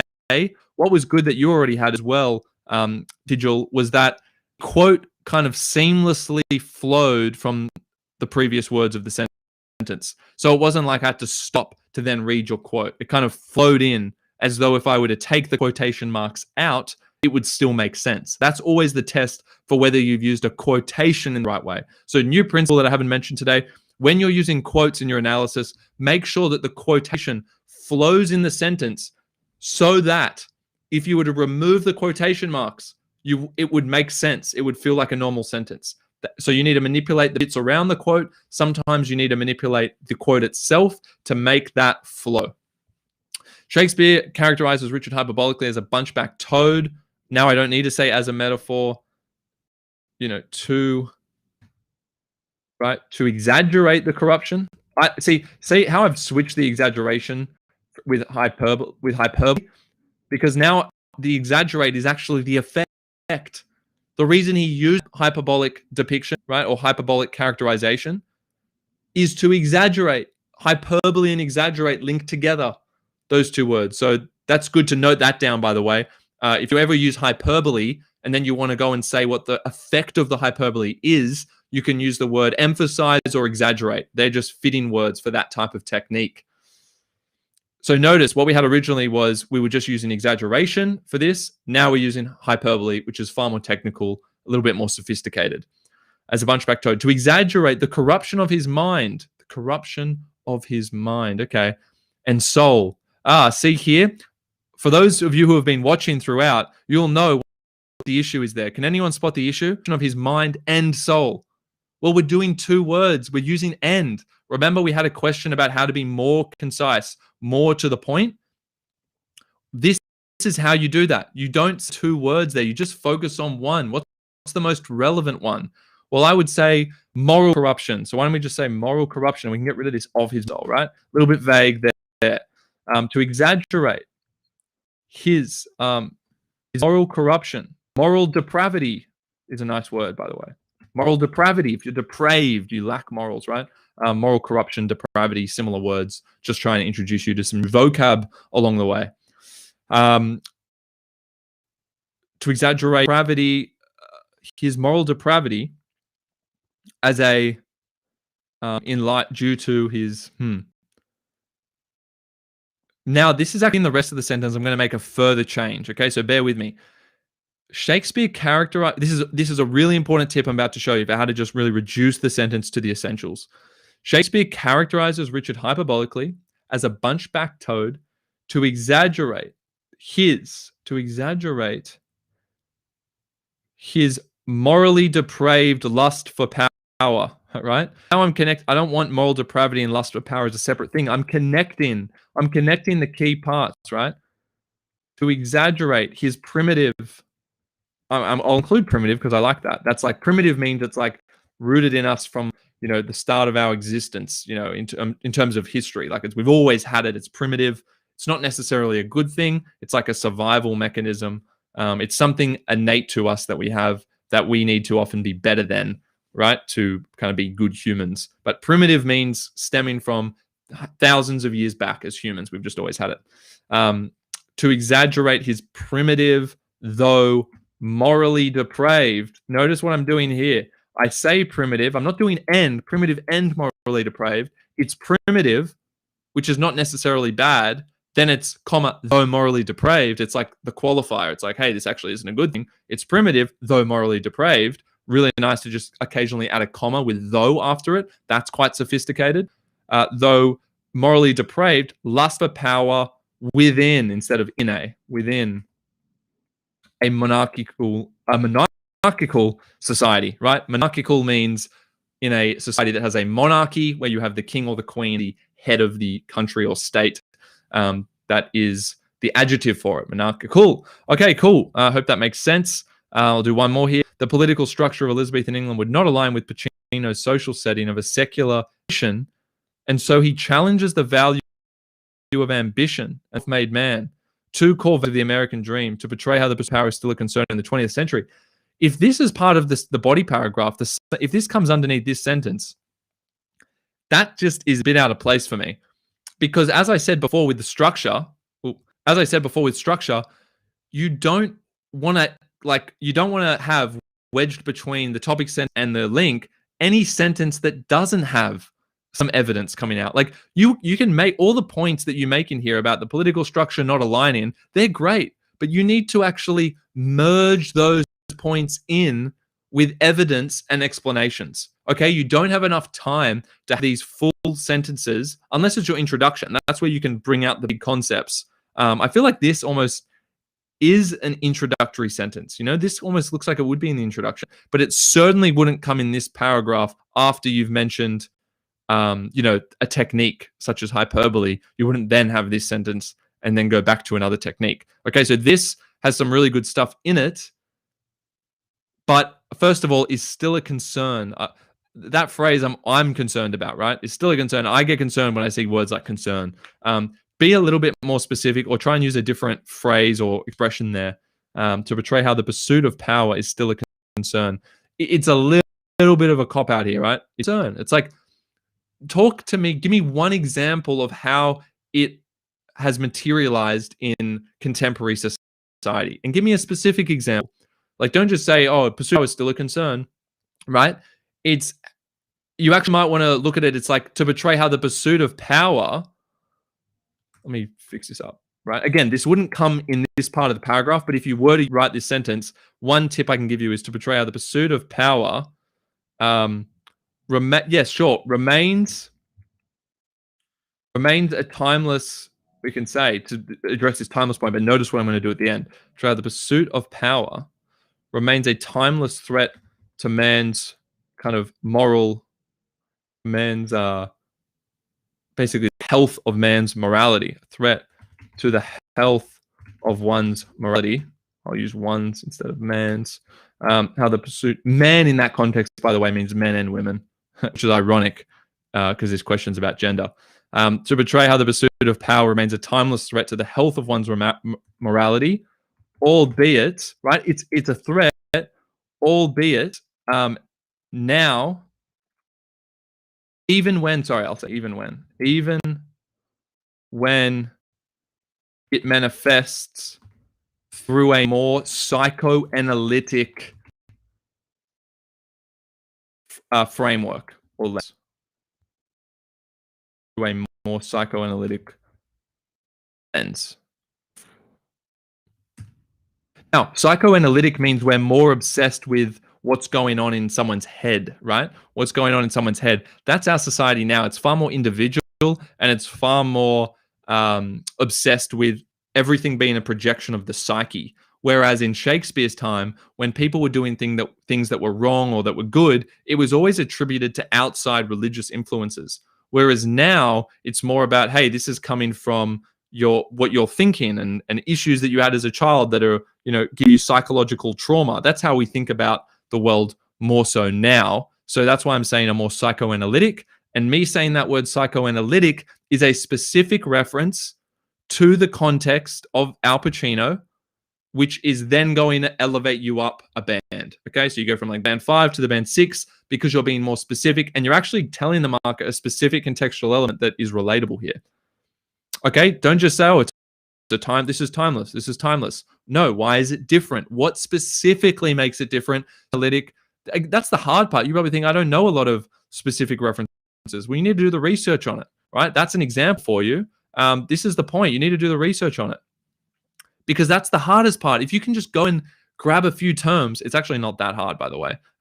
You just research up, get resources on the text, note down all of the key specific terms such as psychoanalytic, individualist, postmodern. You kind of make a big list of those and try and work them in wherever they're relevant. So instead of just saying things like timeless, universal, remains a concern, you can actually use something that is contextually specific. Okay, that's going to go a lot better.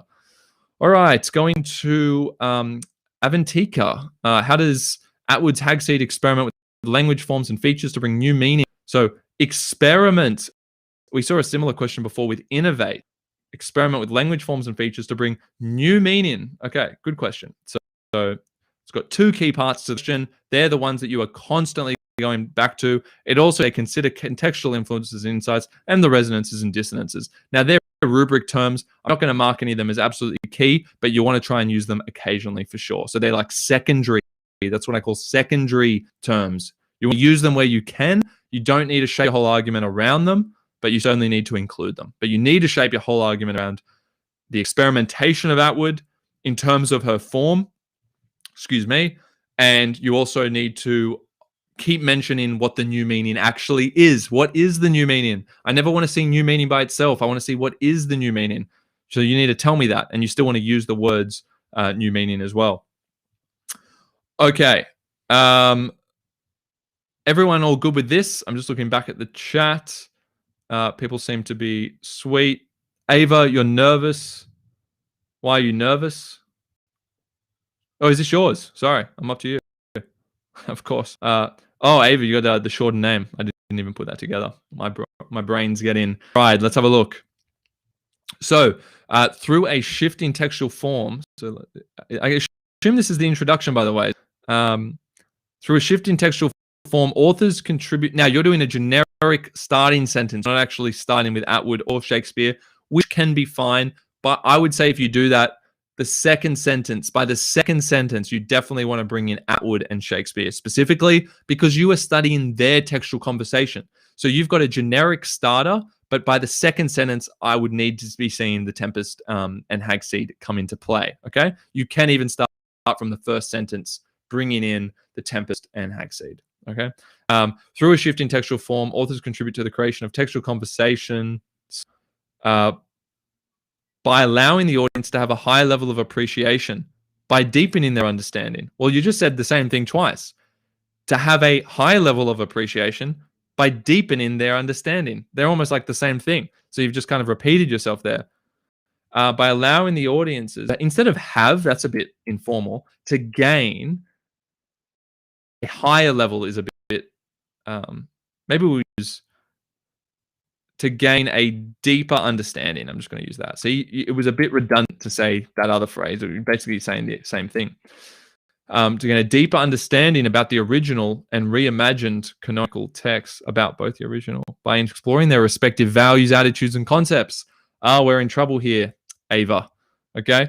Because, I think you know why, because you're listing respective values, attitudes, and concepts. They're those vague terms that I just never want to see. What are the values? What are the attitudes? What are the concepts? And this is the problem with having a generic first sentence, is that it would seem weird to bring in the specific values before you've even introduced the texts. That's why you can kind of dig yourself in a hole here by not bringing in the text straight away, by not introducing Atwood and Shakespeare straight away. You can get yourself entangled here in a world of, generalizations and kind of verbosity, right? Verbosity meaning using too many words, and also just being too generic. Okay, you can get caught up in this because you don't know what specific values to say because you haven't brought in any text. So why would you have anything specific to say? So we need this to go. If you're going to have this first sentence, to be honest, if you're going to have this first sentence, it needs to be off something unique, not the general sentence like, hey, by seeing two texts, we learn more about each one. Like you have to do something beyond that to get away with having this as your first sentence. So my advice so far is to not have this first sentence at the moment, unless you're going to add something unique, right? But I don't want to waste time on it. So we'll keep going. Let's see what you said after. As humanity has evolved, morals and values within text are inevitably adapted to reflect these changes and suit the social norms of society.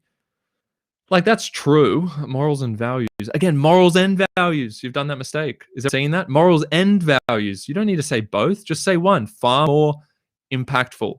Okay? Don't list. Don't list. If that's one thing I'm seeing in every single response, that's it. It's listing, right? As humanity has evolved, morals which within text are inevitably adapted. Yeah, look, these sentences are just so generic. You're better off just saying them in the context of the actual textual conversation.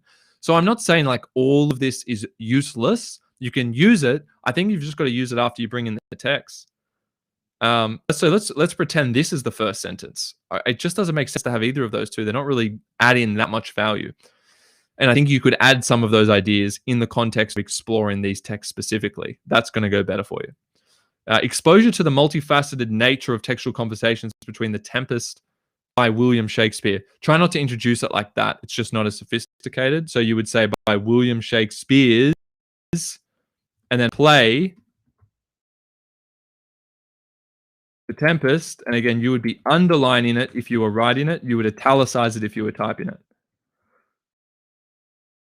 Now, it's a Jacobean play as well. We never know the exact year. I believe it was 1610 to 1611 that it was written. So you don't need a particular year on it because no one knows exactly. But again, you don't want to say Hagseed by Margaret Atwood. This one was definitely done in 2016. Margaret Atwood's Hagseed. Again, you would underline it. They're just formalities, but these matter because they matter for what's called impression marks, right? Afterwards, you do. Oh, that's still crossed out. 2016. Right? It was exactly 400 years after Shakespeare died. He died in 1616, right? But that's how you introduce text for anyone who's kind of just started wondering how to actually formally introduce the texts. Let's see. Reflect the change in morals and values. Oof. Oof, oof. Ava, you probably already know what the issue is here. I hope. What is the issue, do you think? I mean, it is that you're saying changing morals and values. What morals? How are they changing? What society? Our society? I wouldn't say our. Like, at the time of writing, it's our society. But what if someone's reading your essay in 50 years and it's a different type of society?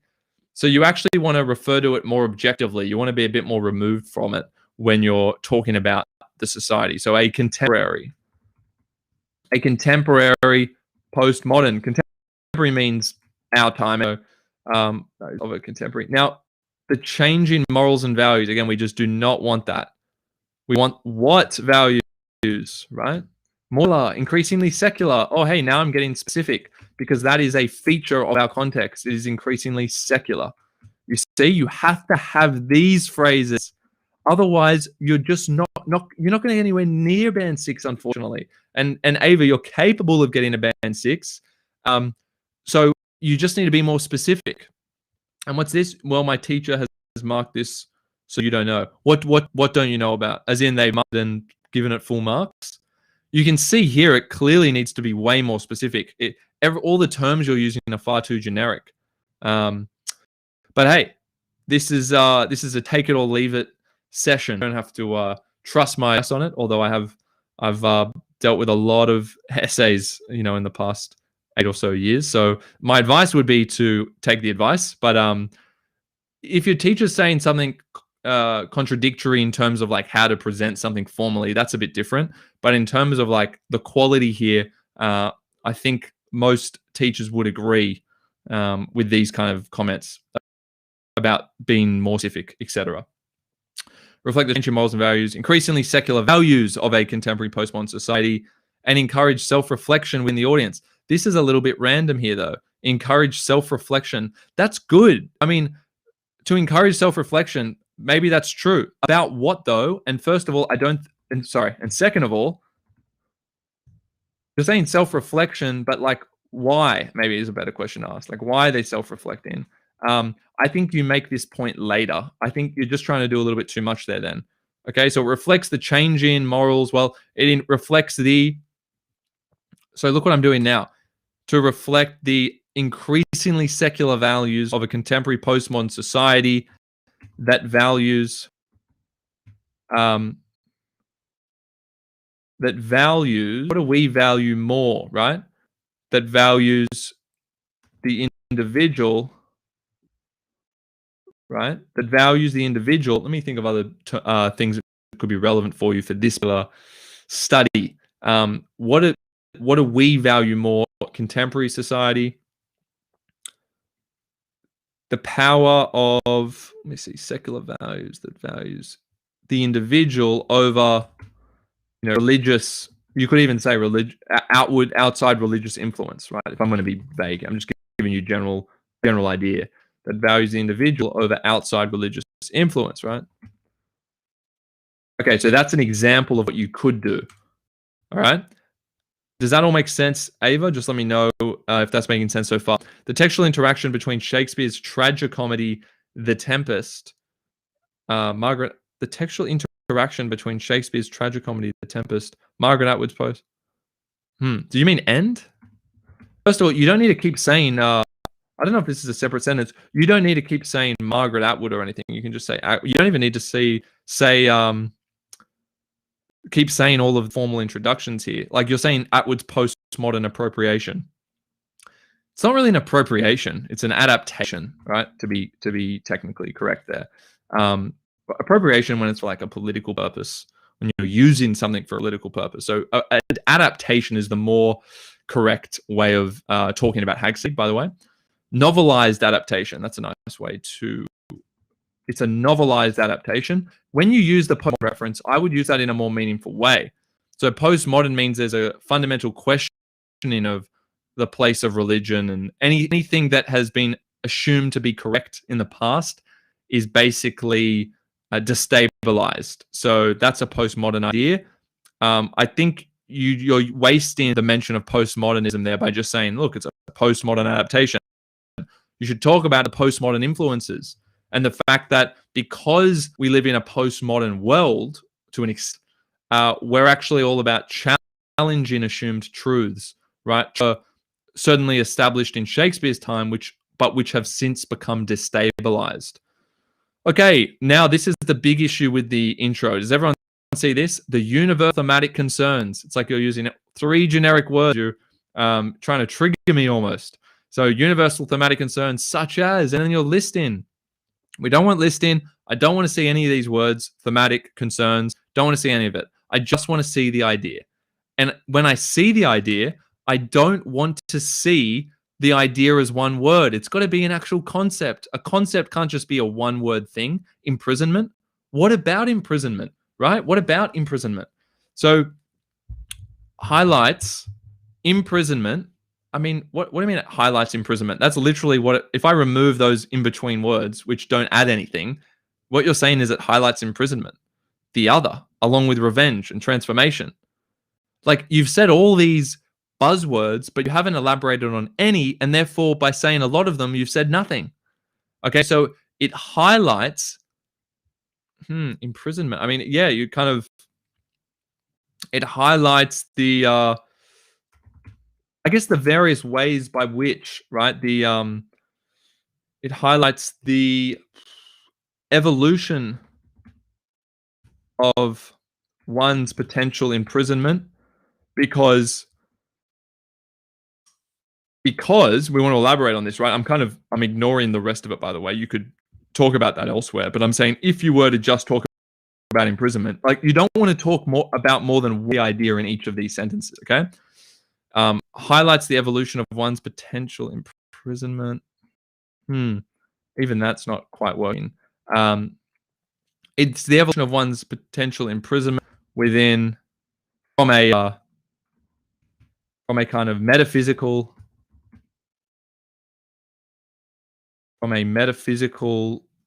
or feudalistic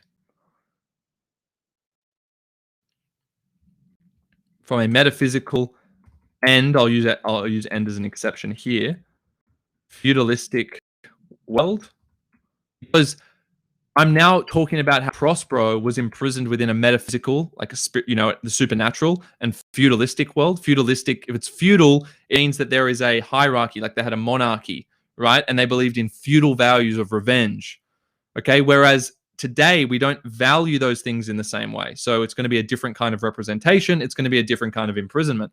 The evolution of one's potential imprisonment from a metaphysical and feudalistic realm, I'll say realm instead of word, just to mix that up, into, right, a more psychological, again, it's psychoanalytic. That's really what, into a more psychological world in which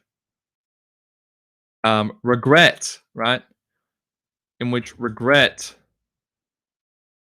becomes the barrier to freedom. I'm just, see how you started with just saying the one word imprisonment.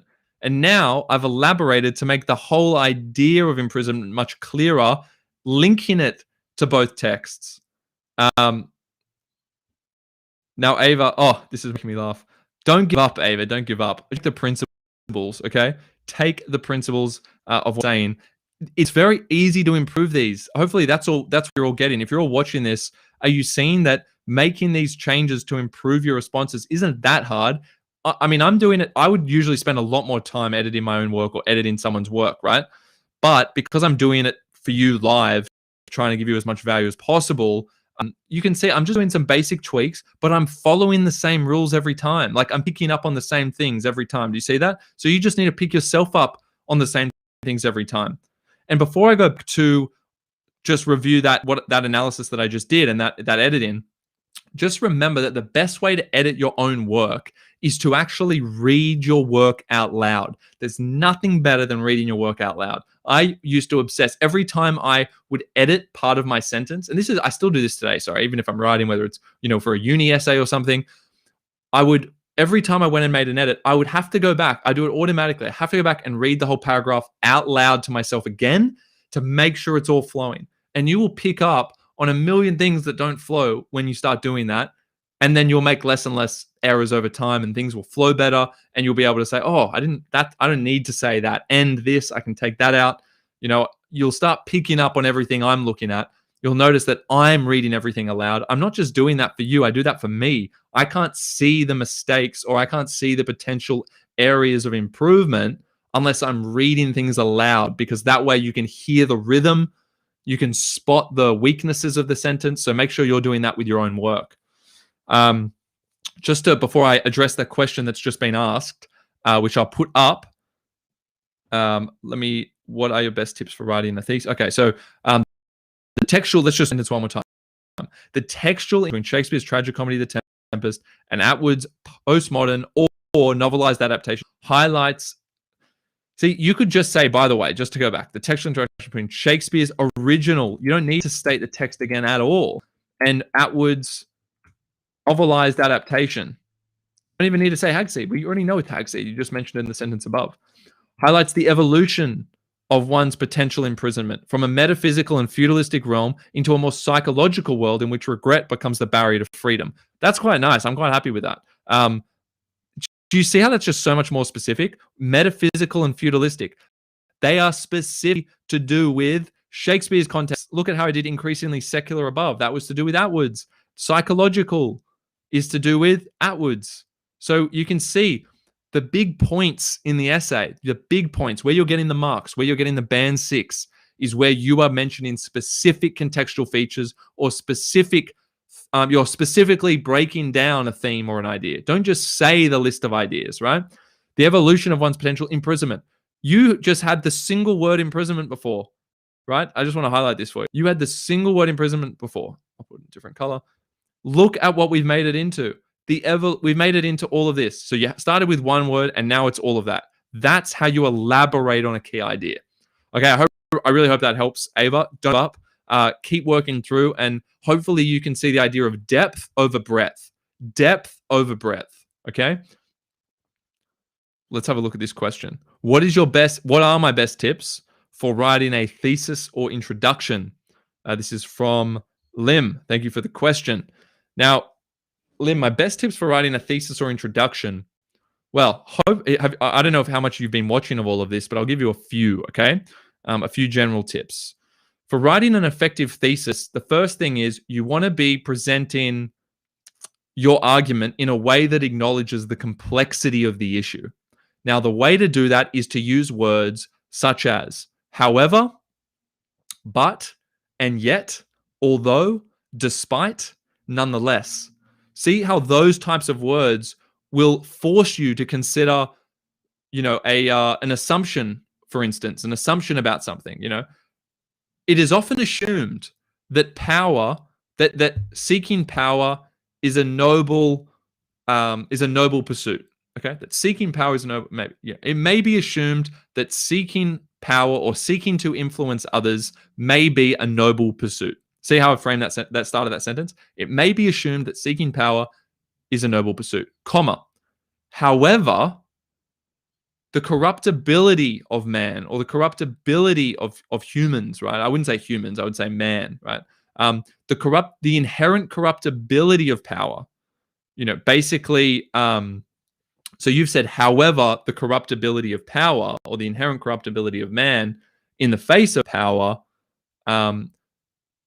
basically inhibits any meaningful exercise or any meaningful betterment of society in relation to that power. Does that make sense? So I was just trying to give you a rough example, literally just off the top of my head, to do with power, because it's an easy one to talk about.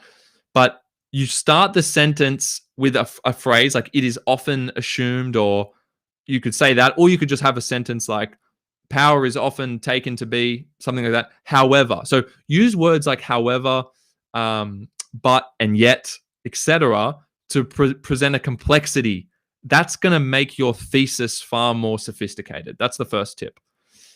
The second tip for writing a better thesis is to make sure that every time you include the key terms of the question, you don't simply repeat them. So you make sure you use the actual terms of the question, for instance, power, greed, but every time you use them, you make sure that there's an adjective before them or an expansion after them. So you would say the power of. I like to use the word of after a key term or an adjective before it. So these are key things.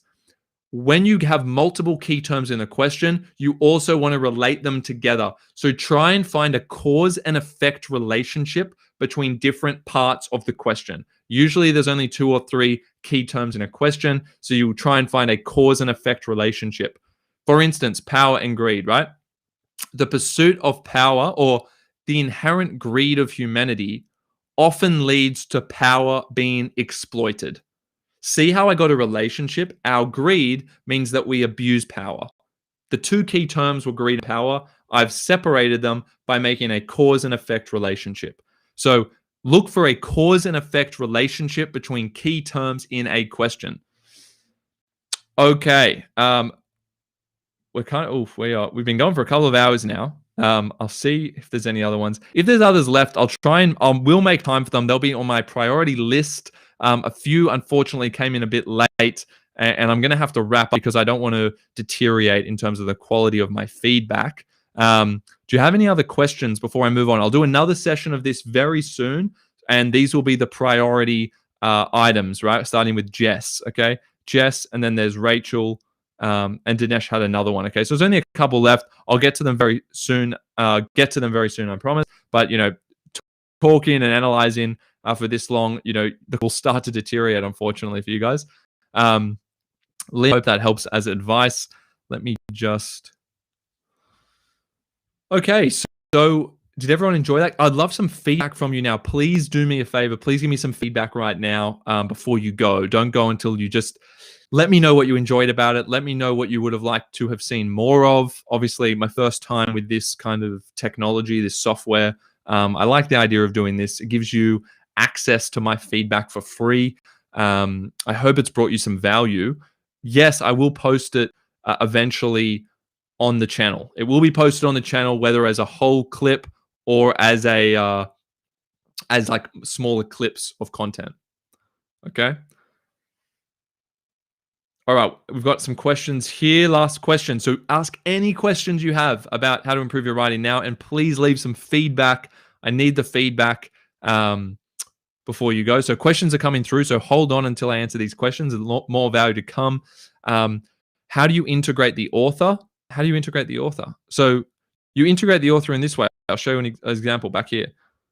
So see in the first sentence, see when you first introduce the text, you do full name, you say William Shakespeare's, then you say the text type, and you can add context in as well. So William Shakespeare's Jacobean play, you mentioned that it's a play, and then you just say what the text is. And when you say what the text is, you basically underline it if you're writing it out in an exam paper, or you italicize it. You may put it into italics if you are submitting it via Word document. But in terms of the author integration, that's how you do it. Full name when you first use it, and then I would only use the last name after you've used it for that first time. That's how you integrate the author. Lim, this was so helpful, especially being able to ask questions directly to you, get an answer quick. Thank you, Lim. Appreciate that. Will this be posted live? Here's the next question. Yes, it will be posted. As I said, just a matter of timing. I've got to look over it. First time doing it. I'll probably just keep it as the raw material, to be honest. I'm not really much I'm going to play around with. Renessa,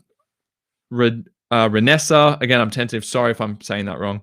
Yes, that was very helpful. I definitely like the tips on writing mistakes. Perhaps you could include more sample responses, but everything was great. Yes, look, I will get to more sample responses. I probably went in too much detail when going through the responses this time around, but you know, I'm a perfectionist myself, admittedly, which means if I'm marking something, it's hard for me to move past every possible thing that could be improved.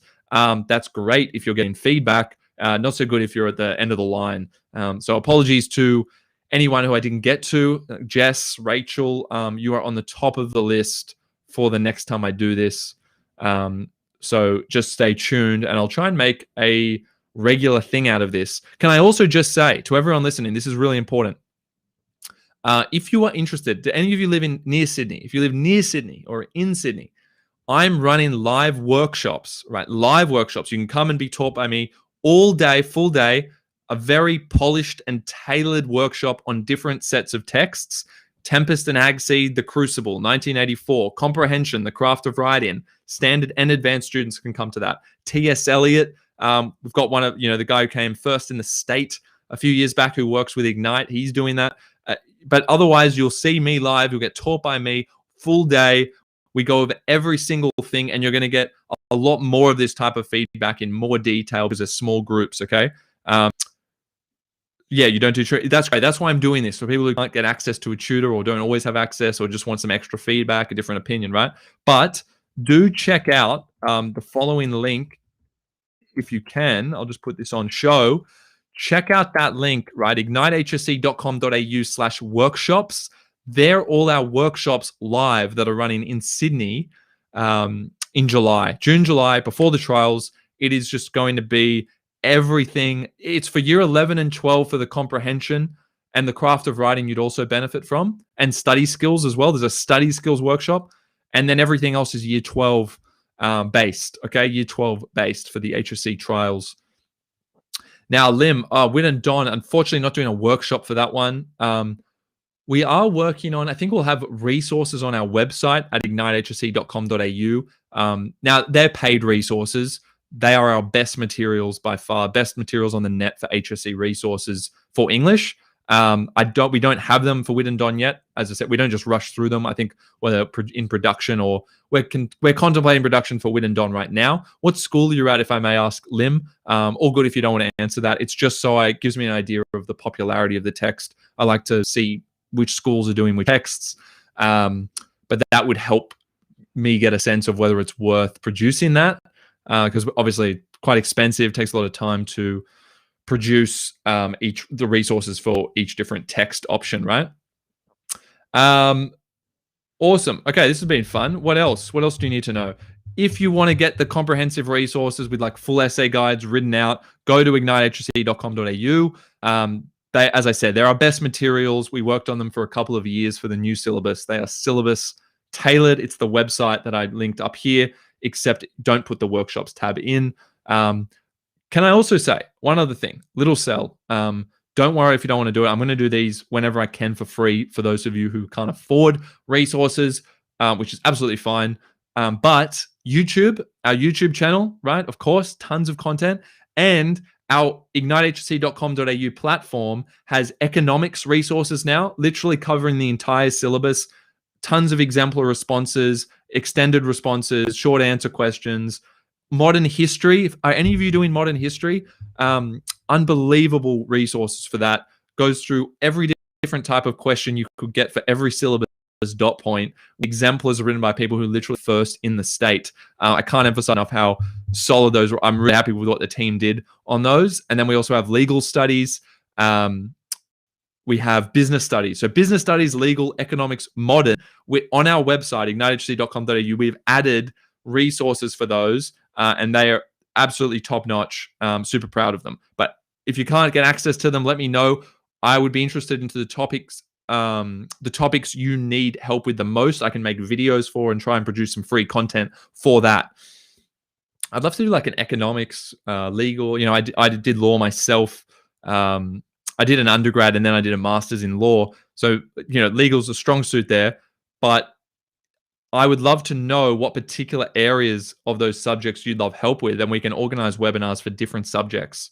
But yeah, just let me know out there, like what subjects are you all studying? What subjects are you studying out of the ones that I mentioned? Economics, business, modern, and legal.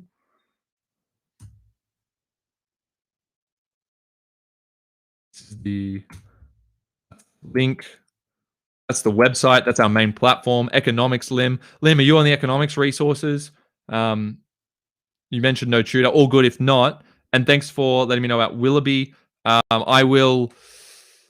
Oh, Willoughby. Okay, there you go. Yeah, it would be. It's a shame we're not doing a workshop because you're probably close to where they're going to be run. In like Ryde, pretty close actually. I'll let you know. Just give me an email. Give me an email, Lim, to ignitehsc@gmail.com. Just saying Wit and Don resources, and it'll be a reminder for me to look into the numbers, see if we're going to produce those anytime soon. Economics, we got legal and modern. That's great. What I'm going to do for you guys, actually, what I'm going to do right now for you is these resources, you know, they're because they cover the whole course, they're very comprehensive. It's literally every possible answer for every possible question almost for these courses. Obviously spend a lot. They do cost a bit of money. What I'm going to do for you is, if you're interested, I'll put up a discount code for you right now. If you want to get it by Sunday, before Sunday, I will give you $75 off. Okay, $75 off any of those resources if you want them. And the code will be, what do I make it? I'll make it webinar 75, or just do webinar. Okay, there you go, webinar. Put that code into where it says discount code on the website. I wasn't going to do that. I'm doing it now. I'll do it till Sunday if you are interested. That's can't go on beyond that. That's obviously really good value. $75 off. Put in webinar in the coupon code. Email me if you have any problems. I'm going to activate that code right after this webinar. So you can use that. I'd love feedback on the resources once you have a look at them if you subscribe. But I do think, you know, they're top of the range, made for the current HSC syllabus. So they're really going to be of immense value. All right. I graduated last year. I don't know if you can see. Got this comment. I graduated last year, but keep coming back from time to time because Ignite YouTube video resources are actually so insightful and provide nice analyses in general. Keep it up, Jonny. Thank you so much. That actually means a lot. Thank you for staying with the channel. That means a lot. I'd love to provide you with more value. I'm not sure. Did we speak the other day? What kind of video content would be relevant for you these days? That I'd be interested in hearing that. You've graduated, but I want to keep relevant to everyone who's been part of the Ignite community. So, what kind of topics would you be interested in? Renessa, you're 11, so unfortunately I probably won't need that. No worries, no worries. Again, if you want to come to the comprehension skills workshop, that's actually year 11 relevant. Goes over all the skills there, so I'd love to see you at that. Hogwarts is my home forever. Thank you so much. Thank you for being an angel. All right. No problem. Hope you enjoyed the video. Let me just put the code back up. History extension or other subjects. Lim. Okay, cool. Thanks to Lim. So remember, $75 discount at ignitehsc.com.au if you want. Renessa, why don't you... I always think it's Renessa, but anyway, Renessa, why don't you send me an email when you start year 12? Send me an email when you start year 12 and say, hey, I was at that webinar where you gave a $75 discount. Can I, you said to email you because you just say that and I'll give you a fresh code when you're in year 12, okay? You can hold me to that, all right? That's a code for any of the packages. So just remind me, because you were here, you can get that code later. All right. Any other questions? Sounds good. Good to get in touch with you all. Please pass on the word. I'll tell you what I'd love. Subscribe to the YouTube channel. Are all of you subscribed at the moment? Please do subscribe. I will make more, Lim. Please spread the word. The more people that are on the channel, the more people that are subscribed to the free content, the more I'll produce more free content. It kind of works that way when there's more demand.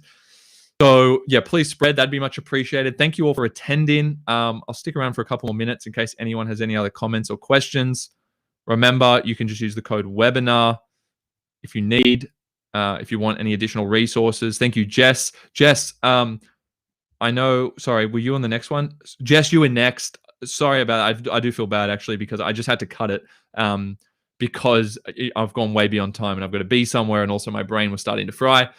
You'll be first in line next time. Same as you, Rachel. I hope you guys still learned a lot from me looking at the other examples. You can actually resend your drafts after you make edits based on what I've said if you like. So the next time I do it, I'll look at your updated versions. That's an option for you. Otherwise, I'll see you in the next one. I'll publish it up. I'll try and do another one soon. As I said, I'll tell you what I'm excited about right now. This is just background content. Actually, I got to ask you a question as well. For those of you who are on, what do you think of how does this look? Does this look professional? I know this might sound like weird, but does it look professional, the setup in the background? I'm trying to make like a cool studio thing here. I'd love just feedback right now from you. I've tried to put up some like studio padding. I didn't know if they were going to fall down for the session. I'm going to add a few more of those. I'm going to be doing a few podcasts and whatnot in here. Got some lighting going on. Hopefully the camera is clear for you. But any critique on the actual presentation of this video thing, this background would be amazing. Please, because I'm just getting used to this. And then I'll tell you something I'm really excited about right now. Just wait to see if there's any feedback on that. While I'm waiting, because there's a bit of a delay in the chats, it looks pretty professional. Excellent. Thank you. I'd love to show you. Yeah, because I've actually got this. I'll show you this, guys. See if I can twist this. See, I got this whiteboard, and I've got I just bought just for those of you who are interested. I just bought this second mic. See, this is my current mic, and I'm basically going to be doing like podcasts and stuff in here. You'll see soon enough. Let me just get that right. There we go. You'll see soon enough. I'll actually have my own channel going and that if you want to follow the behind the scenes journey. I'll let you know when that's out. But yeah, going to be doing some podcasts. I've also been doing, what I'm doing right now is I'm using a lecture camera. You know those cameras if you've ever seen in a lecture hall. I can't show you now because the camera is actually attached to it.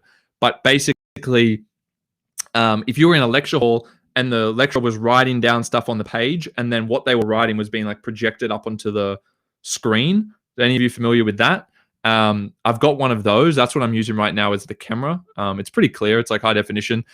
But what I can do is I then like put the document camera down onto the page and I like show working out, etc. So I've got a ton of videos that I'm going to be uploading at the moment for maths. I know maths is, the opposite, maybe the rival of English. I don't think they're rivals. They're actually like beautiful complements to one another, both artistic in their own way. We got a question.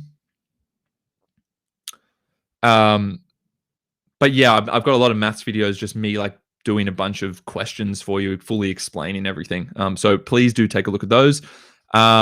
Andrew, thanks for the question. How do I know whether I should take Extension 1 or Advanced? I'm in year 10 and we have to pick soon. My rank is second tied and I got 18 out of 20 in a task. Well, look, I mean, obviously competency isn't an issue for you. What seems to be the only thing that would be an issue, and maybe it is implicit in the question, is that you're not enthusiastic enough about English. So based on your ranks, I mean, if you tell your rank 2 and you're getting 18 out of 20, I mean, I can't say, oh, those marks and ranks aren't good enough. I mean, you're second from the top. So based purely on ability, just from that information there, it sounds like you're capable of doing Extension 1. But my advice isn't based on that necessarily. So you meet that minimum threshold, like you are capable of doing it. Whether you should do English Extension 1 is more about whether you are interested in, like you really enjoy your analysis of texts. You like exploring different kinds of texts. You like learning about the history behind the text, the context, that is. Are you interested in those things? Do you enjoy putting an essay together and, getting evidence and writing analysis for it? Do you enjoy it? And does it interest you to learn about texts that have a cultural or historical significance? Those questions, if you're like kind of even a maybe or kind of, if kind of is your answer at least, or if it's yes, then I would say start with Extension 1. Unless it would be stopping you otherwise from another subject that you really want to do, why not start with Extension 1, right? You're saying, I don't know if I should do Extension 1. Is it a big step up from Advanced? It's different to Advanced. It's more centered around doing one big essay and like one imaginative composition, basically. Okay, that's what your whole year build up to. It's a more in-depth and critical take on a text. Okay, you just go deeper into the meaning behind a text from a contextual point of view. So you learn about what was happening at the author's time, why it was important, how it relates to key ideas. I mean, it is a step up in terms of the quality, but based on what you've told me, you're capable of doing. So don't overestimate the difficulty of it. Why not start with it? You're in year 10. Why not just have it as one extra unit? And if you don't like it after year 11 or halfway through year 11, I would say wait until you've got to give Extension 1 a proper go if you choose to do it, because it's only by the end of the year that you really start to invest more time into it when you have all the assessments. So why not give it a crack for year 11 and then just drop it if you don't like it? It's going to be very hard for you to do Advanced, not do Extension, and then do Extension later. So I always think it's better to just start with it, and worst case, you drop it. Anyway, you can probably hear my voice is going, but a couple more questions, if any, from people out there.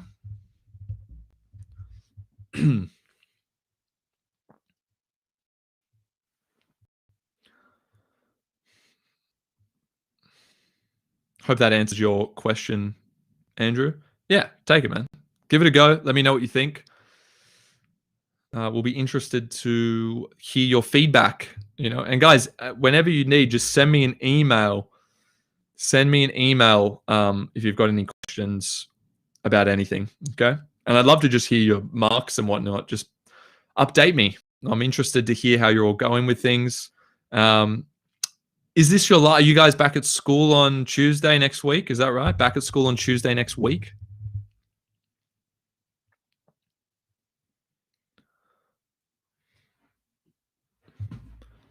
But yeah, I'm going to start posting maths videos. Anyone who's interested in maths videos, for advanced maths at least, 2-unit maths or above, mainly 2-unit at the moment. That's what I'm focusing on. What are the topics that you would want me to produce, tutorials where I show you all the working out and explain how it all works? What are the specific topics? Logical progression, splitting the general point into 4 subpoints. That's a great question, Jess. Guys, this is a good question. If any of you are still on, excellent question. How do you have a logical progression? Well, the first point is, Martin, Monday for you, unlucky. Just back a day earlier than other ones, I think. But hey, got to get back into it at some point. Jess, a good question. How do you get a logical progression in an essay? All right. Couple of things. When you start drafting your essay, or say you're going to redraft, all right, you need to always, if you're going to go back and your topic sentences, the first tip is actually a drafting tip. It's a practical thing, right? I'll come back to those maths comments, guys, when I can in a second. The first thing you want to do is get the draft and then basically create a new document and put all 4 topic sentences above one another, right? Or it might be 3 topic sentences depending on, depending on how long the essay is. Okay, so you put the topic sentences above one another in order. So get rid of everything else, just 4 topic sentences in the document. Now look at them and see how they move from one to the next. If they don't, you need to reconsider the order of your ideas. And one way to have a logical progression is to always start by considering the problem, the relevant problem associated with the argument. So what I mean by the problem is, like, say you're exploring, human experiences. Or Jess, what's an example of something you did? Just so I can give you did you do Atwood? I think you did Tempest and Hagseed, right? So let's say you were doing imprisonment and freedom. Okay, you create a cause and effect or a problem and solution structure. Okay, so for 4 body paragraphs, you split a 4 body paragraph or your 4 topic sentences up into pairs of 2. Okay, you got 2 and 2. And then for above the first 2, you would tackle the problem, kind of the first half of each text. What's the key idea that encapsulates the first half of each text chronologically? It's a really good way to just get a structure. Let's say the key thing you're focusing on is imprisonment. Well, if it's imprisonment, then the latter half is presumably about freedom, or you could at least interpret it that way. So you want to choose to interpret the sequence of ideas within the text in a way that moves from a problem towards a possible solution. It doesn't always have to be a guaranteed solution. Okay, and don't use the words problem and solution. I'm saying split up the argument that way. So the first 2 topic sentences are to do with the problem of imprisonment. How is imprisonment depicted in each text, and why is it important? Relate it to context, and make sure you're specific about the idea of imprisonment. Don't just say that word. And then in the second half of the essay, you would create 2 more topic sentences, 1 for each text, about how they are distinct from one another or potentially similar, right? Both.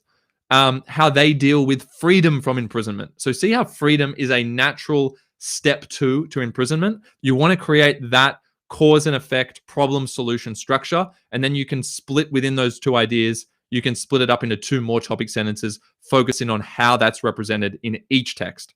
Okay, so that's structurally how you go about it, right? Problem towards a solution, follow the chronology of the text. Okay, great question. Hope that helps with, like, structurally that part of the question. The other tip I'd give you is to use words like consequently, however, to begin your topic sentences. Okay, so you use words that are going to show a clear continuation or a counter argument.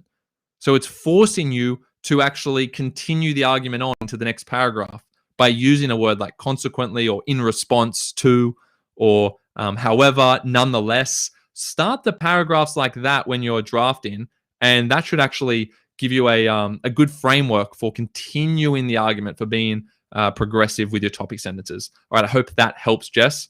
We've got some videos on that as well, having a logical progression. We've got a YouTube video on it, which may give you some further clarity on that. Okay, Lim says drawing graphs. So in terms of maths topics you want help with, drawing graphs, no worries. We'll go through the menu, the system of how to do that. Calculus breakdown. Martin, is it like differentiation, integration, anything more than other things? Like, is there anything in particular? Rachel Zhang, let's have a look at the question here. If there's more time, how do you relate the form of the text to a theme? That's a good question. Sure, I can push ahead. Okay, I'm going to come back to your question, Rachel. You'll be my last one. No worries, Jess. We just had a follow-up question from Lim. To continue your explanation, how do you split up the jet point in 1984? Okay, Rachel, I'm coming back to you just because this is a follow-up to the other one. I'll do this first.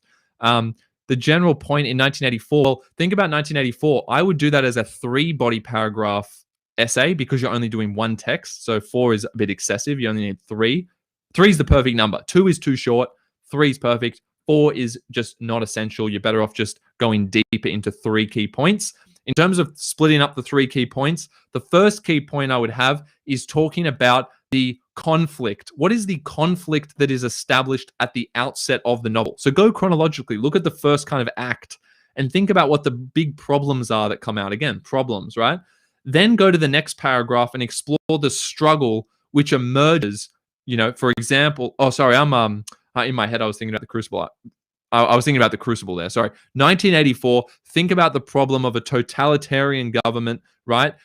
Depriving individuals of their autonomy. There's a lot of surveillance. Everyone's under control. There's the dilemma. There's the conflict. That's your first body paragraph. Get arguments, make points, make sub-points, and get evidence related to that. The next one is, what's the consequent struggle? What is the struggle that amounts as a result of that? Okay, so if there is a problem of totalitarian surveillance and control, what does the individual try to do? So what is the response to that conflict? So now you can look at Winston and Julia, okay? And Lim, if you're doing 1984, sorry, that's just I'm doing a workshop for 1984 if you're interested, just side point.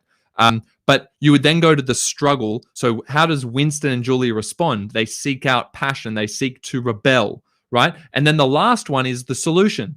Is there a solution? It's not always an actual solution.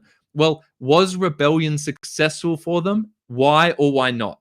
And that's what you then look at in the third body paragraph. So that's the exact structure I follow in terms of your focus. So what's the conflict? What's the problem with totalitarian government? That is Big Brother. What's the response of the individual to that? Most individuals conform.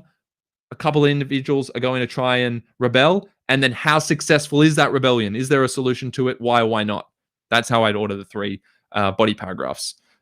More on that. We go through all the evidence and style and stuff at the workshop. Would love to see you there. That's in July, but the link's in that in the workshop tab of the Ignite HSC website.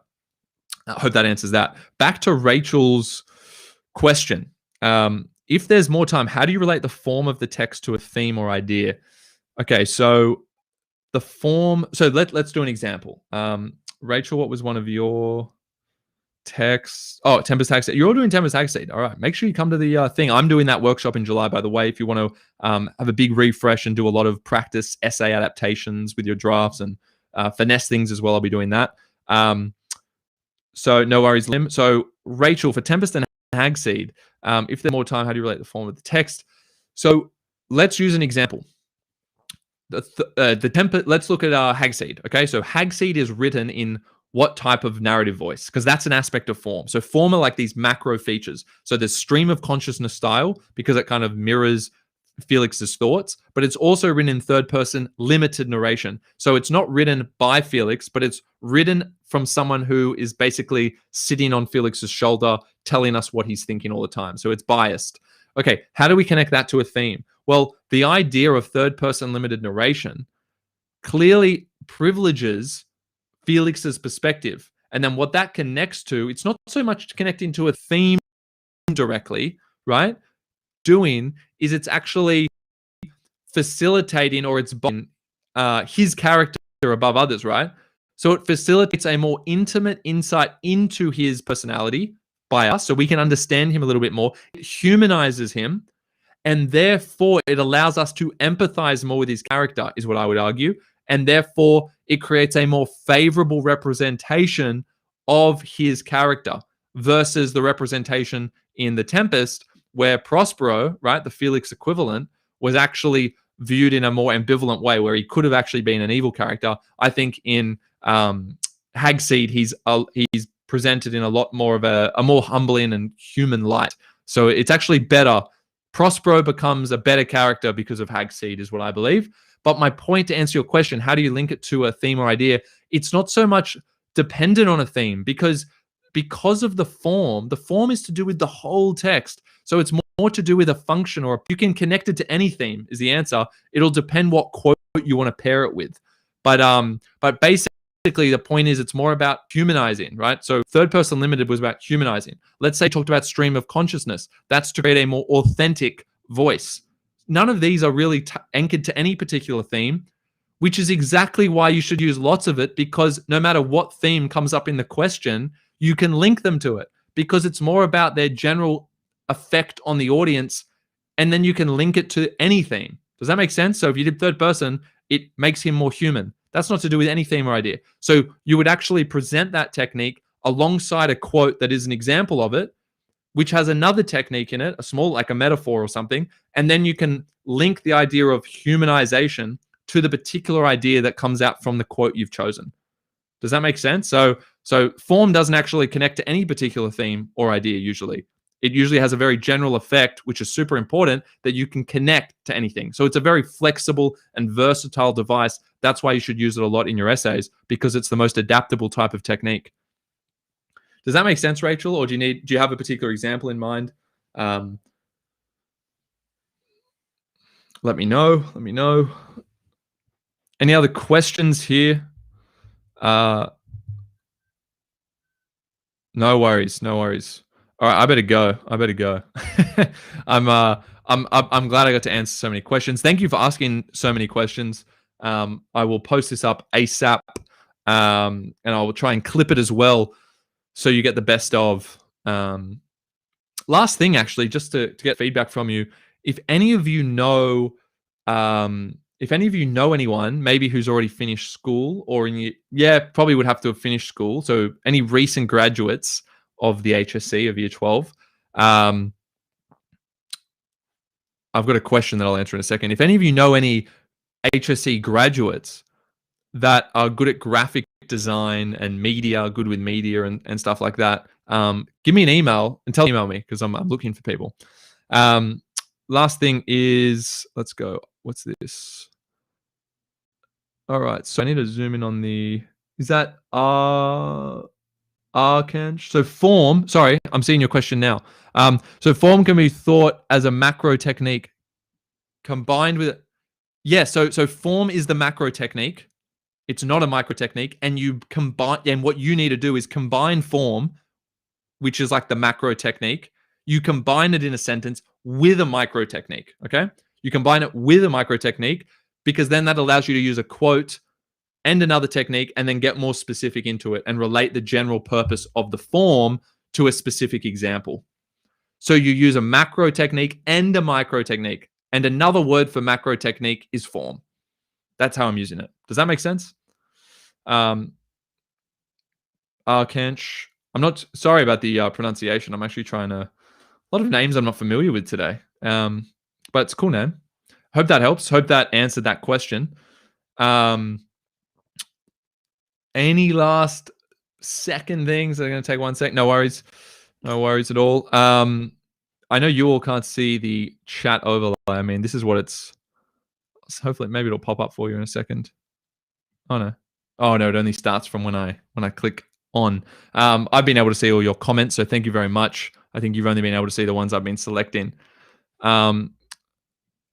AJ, question: if we're using a 4-paragraph structure for Mod A, when you mentioned imprisonment and freedom, could they be 2 paragraphs in the first half of the essay? Oh, could imprisonment and freedom be the first 2 out of the 4? Oh, no, I wouldn't. Yeah, that does make sense, AJ. No, I would not do it like that, because that undermines the logical progression. It's like you're starting at imprisonment and moving forward to freedom, and then you're going backwards to imprisonment and forward to freedom. You actually want to explore how the text together look at imprisonment, then move the idea as a whole towards freedom in the second 2 body paragraphs. So do not do imprisonment, freedom, do imprisonment, and how is that explored in both texts? Move it forward to freedom. How is that explored in both texts? I feel very firmly about that. Definitely do not do the imprisonment, freedom. How do you tell the difference between micro techniques Micro and macro, and could you give examples? Yeah, this is a good question. This is, sorry, I was just having a look. Karen John. So Karen, thank you for the question. Micro and macro techniques. Here's what a micro technique is. I'll give you some examples. Simile, metaphor, personification, alliteration, repetition, potentially imagery. Now we're getting a little bit broader, but depends how often the imagery is used. Okay. So similes, metaphors, repetitions. A micro technique is a technique that you could pick out of a particular sentence of a text. Okay, let's just put it to that definition. A macro technique is something that characterizes the text as a whole. So it might be it's part of the style. It's like the way it's written the whole way throughout. So it's not isolated to a particular sentence. Like, oh, on page 3, line 2, there's a simile. A macro technique is like, oh, the whole thing is written in first person. Like, I did this, I did that. The whole thing is first person, or the whole thing is third person. That's a macro technique because it's to do with the text as a whole, or at least a big portion of the text. Okay, so it's to do with what is consistent throughout the whole text versus what you may find on a particular page or line. Okay, that's a micro in the latter instance. Examples of macro techniques other than narrative voice. So narrative voice, structure. How is the text structured? How many acts are there in the play? Is the narrative linear or non-linear? What else? Is it dialogue heavy? You could even have it as a particular thing. Is there a lot of dialogue throughout the whole text, right? Is it dialogue centric? Is it heavily dialogic? Is another way of saying that. In a play, are there soliloquies used? Well, a soliloquy isn't like a simile. It isn't a particular line. It's actually a feature within it. So it's macro, right? A soliloquy is like a big speech by someone where only the audience hears it. That's more macro. That's form, right? If there are soliloquies used. Other examples of the form is the genre, right? And you'll often see this reflect in the style of the writing. But the genre, right? Maybe it's a tragic play. It's a play you studied and it's tragic. What does that mean? What elements are tragic about it? You can hone in on those things. You're talking about form there. Does that clarify that, Karen? That's macro versus micro. So micro are the specific techniques. Macro are the things to do with the text as a whole, which you must be more obsessed about the macro techniques. Don't worry about the micro at first. Complement the macro with the micro, but start with the macro. Start with the form, because that you're going to immediately be more sophisticated in your analysis because you're showing you understand the big decisions that were made by the composer versus the mini things, the little things in each sentence. No worries, Karen. All right. Yeah, man. Love the name, by the way. Love the name. One of my favorite names on this chat. Do we have to go to specifics when referring to form? For example, do we have to refer to Richard III as a historical tragedy morality play and not just as a play? This is the thing. You don't have to do that. It's just more sophisticated to be more specific about it. So if you're going to refer to the play that is Richard III, right? King Richard III, why not say that it's a tragic play or that it's an historical tragic play, right? Now, you don't have to do that all the time. When you do it, you want to do it intentionally, except in the introduction, you might just do it as a formality. Like, hey, this is an historical play, or this is a tragic play, whatever the example is. And later on, you want to connect one of those things to its function. So say it's an historical play. Why is that important? Well, the fact that it's historical kind of grounds the play in reality, if you think about it, because it's based on history. There's a sense of realism attached to the play, which makes the ideas a little bit more confronting. See how I've taken that historical aspect of the play's genre and I've related it to a realism and therefore a confronting impact on the reader or the audience. You should say the audience in the context of a play. That's what you want to do whenever you mention the genre or the form. You need to go one step beyond merely saying the form. You need to actually say what the effect on the audience is. And then you can combine it with a specific technique in a quote if they work together. No worries for asking a lot of questions. We've got Lim asking a question here. Sorry for asking so many questions. Do you need a quote to show the macro technique? See, this is a good question. Now, first thing, it's never just third person narration. It's either third person limited narration, which is where even though it's not written from one person's perspective or voice, it's not I. Even though it's not written from first person, it's written as though someone's sitting on their shoulder or someone's in their head retelling the story from their point of view. Okay, that's third person limited. Or the narrator is someone who basically knows everything that's going on and they don't really bias any particular character's point of view. That's called third person omniscient narration. Okay, so first thing is you identify what that is. When you say, do you need a quote? I think you should. If you're going to bring it in after a topic sentence and give an example of how it's effective, so let's say it's third person limited, it would be great to combine that with a quote that basically says, Felix, we want it to say the character's name, the perspective of whom is being biased. Okay, so say it's Felix in the Tempest Tag Seed, right? Oh, Felix, third person limited narration. Then you give a quote that says the word Felix in it, and it has another technique within that quote. So it has like a simile in it. Well, now you can talk about how the third person narration is humanizing Felix's perspective and is reinforced by the simile of X and Y. So it is better, I think, it's just a big use of time and more impressive to combine the macro technique with a quote that also has a smaller technique in it, a micro technique, and then talk about both of those together in the same sentence with the effect, if you can. Okay, if you have to do it over 2 sentences, that's fine. Does that make sense? So I think just do that because it's showing you understand where the third person is taking on its impact. So why not give a quote? Make sure it's as short a quote as possible when you do it. Obviously, if you're trying to give a quote for first person narration, you would get a quote that has the word I in it. It has to have I in it if you're trying to show that there's first person going on. Okay, so you not only just choose a quote that has I in it, you choose the best quote that has I in it, which also has another technique, so that you can combine them to make a more sophisticated point. Okay, this is how you improve your analysis. Thank you for the question. Okay, so I hope that answers that. I'll just wait 20 seconds. I am enjoying this. I'm almost going for 2 hours 46. Long time on here, but I've enjoyed it. I enjoy helping you out. I will try and get some more examples next time.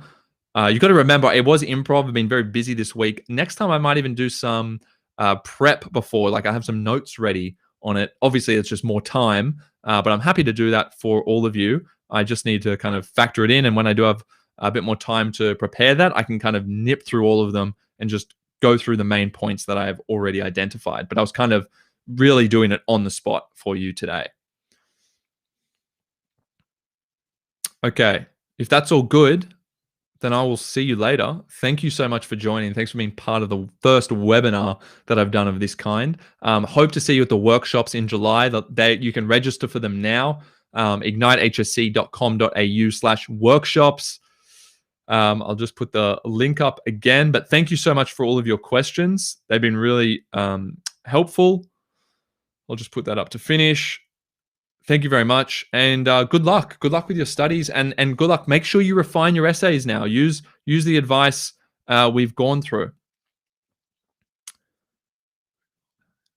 In terms of Yemen's final question here, last question I'll take, unless another one pops through in the next few seconds. So you have to mention. Thank you, Lim. I really appreciate that. So Man says, so you have to mention the conventions that create the form and how they impact audiences. Absolutely. Now, again, you say you have to. I'm saying if you want to aim for band 6, if you want to aim for 20 out of 20 in those essays, or at least get yourself as close to it as possible, why not? The more specific you are about these things, the more sophisticated your response is. The more vague and general you are, the less sophisticated, because there's less value you're offering. You're being less insightful if you are not specifying the different aspects of the text form and the particular effects that it may have on the audience. The trick is to basically get all of the aspects of form that you think are relevant and then figure out where they best slot in to different parts of your essay. You want to mention form at least once, ideally twice, per body paragraph in every single essay you have. Okay, so walk away with that point if you can. Okay, is it advisable to go straight into analysis after the topic sentence of a body para or explain your point a bit more? No, I would say go straight in. Yes, go straight into your analysis after. I'm actually going to represent this, sorry, because I want to clip this video. Okay, so is it advisable to go straight into analysis after the topic sentence of a body para or explain your point a little bit more? I think you should go straight into your analysis. And if you need to explain your point a little bit more, you should be doing that within the context of analyzing. Just make sure that after your topic sentence, the first big piece of evidence you bring in is something to do with form, which is going to allow you to elaborate more on that idea and connect it to the impact on the audience. Okay, so go straight into the analysis because you need to be efficient. You don't have time to do 2 topic sentences. And if you also want to bring in context, you can either do that in conjunction with the analysis in the same sentence. So you could start the sentence with reflecting the feudalistic values of the Jacobean era, comma, Shakespeare leverages soliloquies within his play. See, I've led with context. Now I've brought in the macro formal element, and then I'll use a quote as well to reinforce that and then convey my idea. All of that could happen underneath the topic sentence. Okay, so try to get in the habit of going straight into your analysis after the topic sentence, because I feel like a lot of people run out of time and they're wasting time in part on those secondary topic sentences. If you're a very fast writer and you're able to do that in a very sophisticated way, it can work. I'm not saying it can never work. It's just not my general advice. Hope that answers that. No worries. Yeah, man. Hope to see you again. Great to see you on here. I know I've seen you a bit. You're on the Instagram, aren't you? Is everyone following the Instagram? Just go on there now and follow if you can. Ignite HSC is the Instagram tag. So go on there and follow that if you can. I might have to put this up on Insta Live next time. Could do a nice live stream because I've got the double camera. It's getting fancy in here, getting fancy with the studio. Okay, I hope you enjoyed.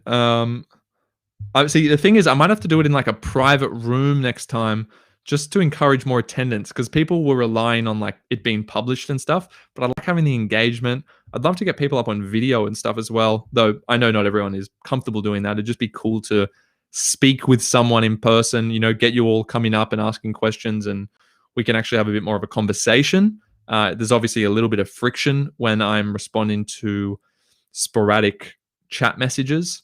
So that'd be cool to try out later as well. All good, Lim. Much appreciated, everyone. All right, guys, make sure if you need any other resources, check out the free content on our YouTube channel.